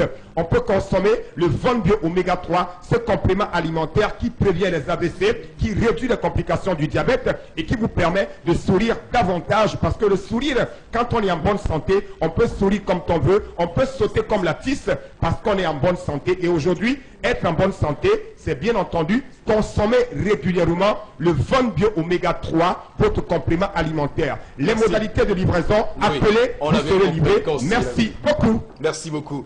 On va lire quelques messages avant de clôturer cette émission, mesdames, messieurs, avec vous, Karine Santia. Sur le plateau, nous sommes vraiment touchés par la situation dans laquelle se trouve votre collègue Mimi Mefo, une brillante journaliste incarcérée sans motif valable. Nous constatons que la liberté d'expression a foutu le camp au Cameroun. Nous demandons sa libération car sa place ne se trouve pas à la prison de New Bell. Je vous suis depuis le Bénin. C'est bon votre rôle de dénoncer les méfaits de votre pays. Courage à vous, merci. Ce qui n'est pas de tout cœur, hein, c'est pas toujours facile de le faire, il faut le dire à ceux qui nous regardent, c'est vraiment avec beaucoup de courage, on va dire que nous marchons avec nos cercueils quand on le fait, quand on voit ce qui se passe. Non, vous souriez, mais c'est très sérieux. Absolument. Je vous assure, Bengal, c'est très grave, les menaces que nous recevons de par les messages qui arrivent là, c'est extrêmement grave, on dénonce, mais c'est vraiment des risques grands que nous prenons, et l'incarcération aujourd'hui du Mimefo prouve encore à suffisance que dans ce pays, il vaut mieux ne pas faire son métier comme il le faut. Il vaut mieux ne pas dénoncer ce que fait le pouvoir. Sinon, vous vous retrouvez dans un contexte où vous êtes fiché, où vous êtes blacklisté, où on vous met à l'écart, où on vous épie, où on vous surveille, au fil, où on veut tout savoir de tout ce que vous faites. Donc c'est ça, c'est pas facile, bien sûr, c'est pas évident et c'est l'occasion pour nous encore de monter haut et fort nos revendications pour qu'on comprenne que dans un pays, pour qu'une démocratie s'installe véritablement et pour que on en vienne à corroborer les propos de Cavalier qui dit il y a quelques jours lorsque le président Paul Biya prêtait serment, il disait le président Paul Biya a donc apporté la démocratie au Cameroun, et bien pour montrer et énoncer cela, c'est justement de laisser la presse faire son travail, de ne pas faire ce qu'on fait actuellement, cette obstruction, cette violation répétitive et flagrante de la liberté d'expression. Vous avez pris l'exemple de la France tout à l'heure. Là-bas, un moment, on a voulu interdire le journal qu'on appelle Libération. Oui. Jean-Paul Sartre est allé à la préfecture, on a changé, il est devenu, les associés de Libération sont venus, ils ont nommé Jean-Paul Sartre directeur de publication et le pouvoir a reculé. Comment on peut interdire un journal où Jean-Paul Sartre est directeur de publication? Voilà comment... Mais dans notre pays, le directeur de publication fuit. On vous amène à fuir, on vous contraint. D'abord, on vous, j'allais dire, on vous bloque pour ne pas construire une entreprise de presse. On vous met dans des situations économiques telles que vous ne pouvez pas honorer vos engagements avec vos collaborateurs. Vous ne pouvez pas honorer les engagements avec le fisc. Vous ne pouvez donc pas vous épanouir. Dans cette situation qu'on est... En fait, c'est pour dire que nous, on a dépassé même le stade du courage. Nous sommes au niveau de la témérité. Nous nous sommes dit, bêta, on nous tue. Voilà. Voilà, mais on ne peut pas rester calme On peut pas rester en voyant en voyant dans quelle situation un régime veut nous mener. Voilà, surtout que... Et surtout, Kabaye dit, il nous a la démocratie et la prospérité. Arrive. Et le drame, c'est qu'il a même cité cette interview de juillet 1990 avec Yves Morosi, père son âme. Mais de quelle prospérité parle le président de l'Assemblée nationale? Lui-même qui a dit qu'il y a Boko Haram ici ou même à l'hémicycle. D'accord. Il indexe son garde du corps en disant les Boko Haram. Voilà dans quel les gens qui nous gouvernent. Il dit mon garde de corps, mon aide de camp est Boko Haram. On l'emprisonne pour rien et après il est relaxé. On ne sait pas, on ne vous dit jamais rien et on empêche la presse d'enquêter sur le cas de ce Bouba Ismaïla. Voilà, tout à fait. Donc voilà dans quelle situation on est. C'est bien gentil de nous le dire. Nous sommes tout à fait ragaillardis et reconfortés puisque même nos familles d'ailleurs en souffrent. Continuons avec vous, Karine Sontia. Libérer Mimi Mefo, elle est entièrement dans ses droits. De plus, il n'y a pas de liberté de presse au Cameroun, que le gouvernement arrête de salir l'image du Cameroun au niveau international dans un seul but, conserver le pouvoir. Nous méritons un mieux. Hervé Didier qui nous écrit sur notre page Facebook. J'appelle tous les journalistes et la population à faire une mobilisation devant la prison centrale de Newbel pour la libération de Mimi. Arnold Doum. Je pense que l'arrestation de Mimi Mefo a pour seul objectif de distraire le peuple afin de contrer les actions du MRC. C'est Raoul Fomm qui écrit. Ah, c'est pas exclu. Les gens arrêtent de se mentaliser. Ça n'empêche en rien les actions du MRC. D'ailleurs, ça conforte le MRC dans ce que le MRC dénonce tous les jours au Cameroun. Alors, merci beaucoup à vous, mesdames, messieurs, de nous avoir regardé, écouté. Ce matin, on va dire que, mais quand même, Charles Hamel, vous ne pouvez pas partir comme ça sans dire un mot. C'est vrai qu'il y a un blackout, il y a un silence, mais permettez-nous au moins de faire une conclusion, je vous en prie, Charles Hamel. Justement, là, à ce moment, je partage son point de vue. C'est-à-dire, il disait que pour qu'elle parle, il faut que Mimi Mefo soit là. D'accord. Parce que votre ami, Issa Thiro, m'a fait des déclarations hier qui auraient amené un état de droit à libérer Mimi Mefo aujourd'hui, vendredi même. Tout à fait. Mesdames, Messieurs, que Dieu bénisse le Cameroun.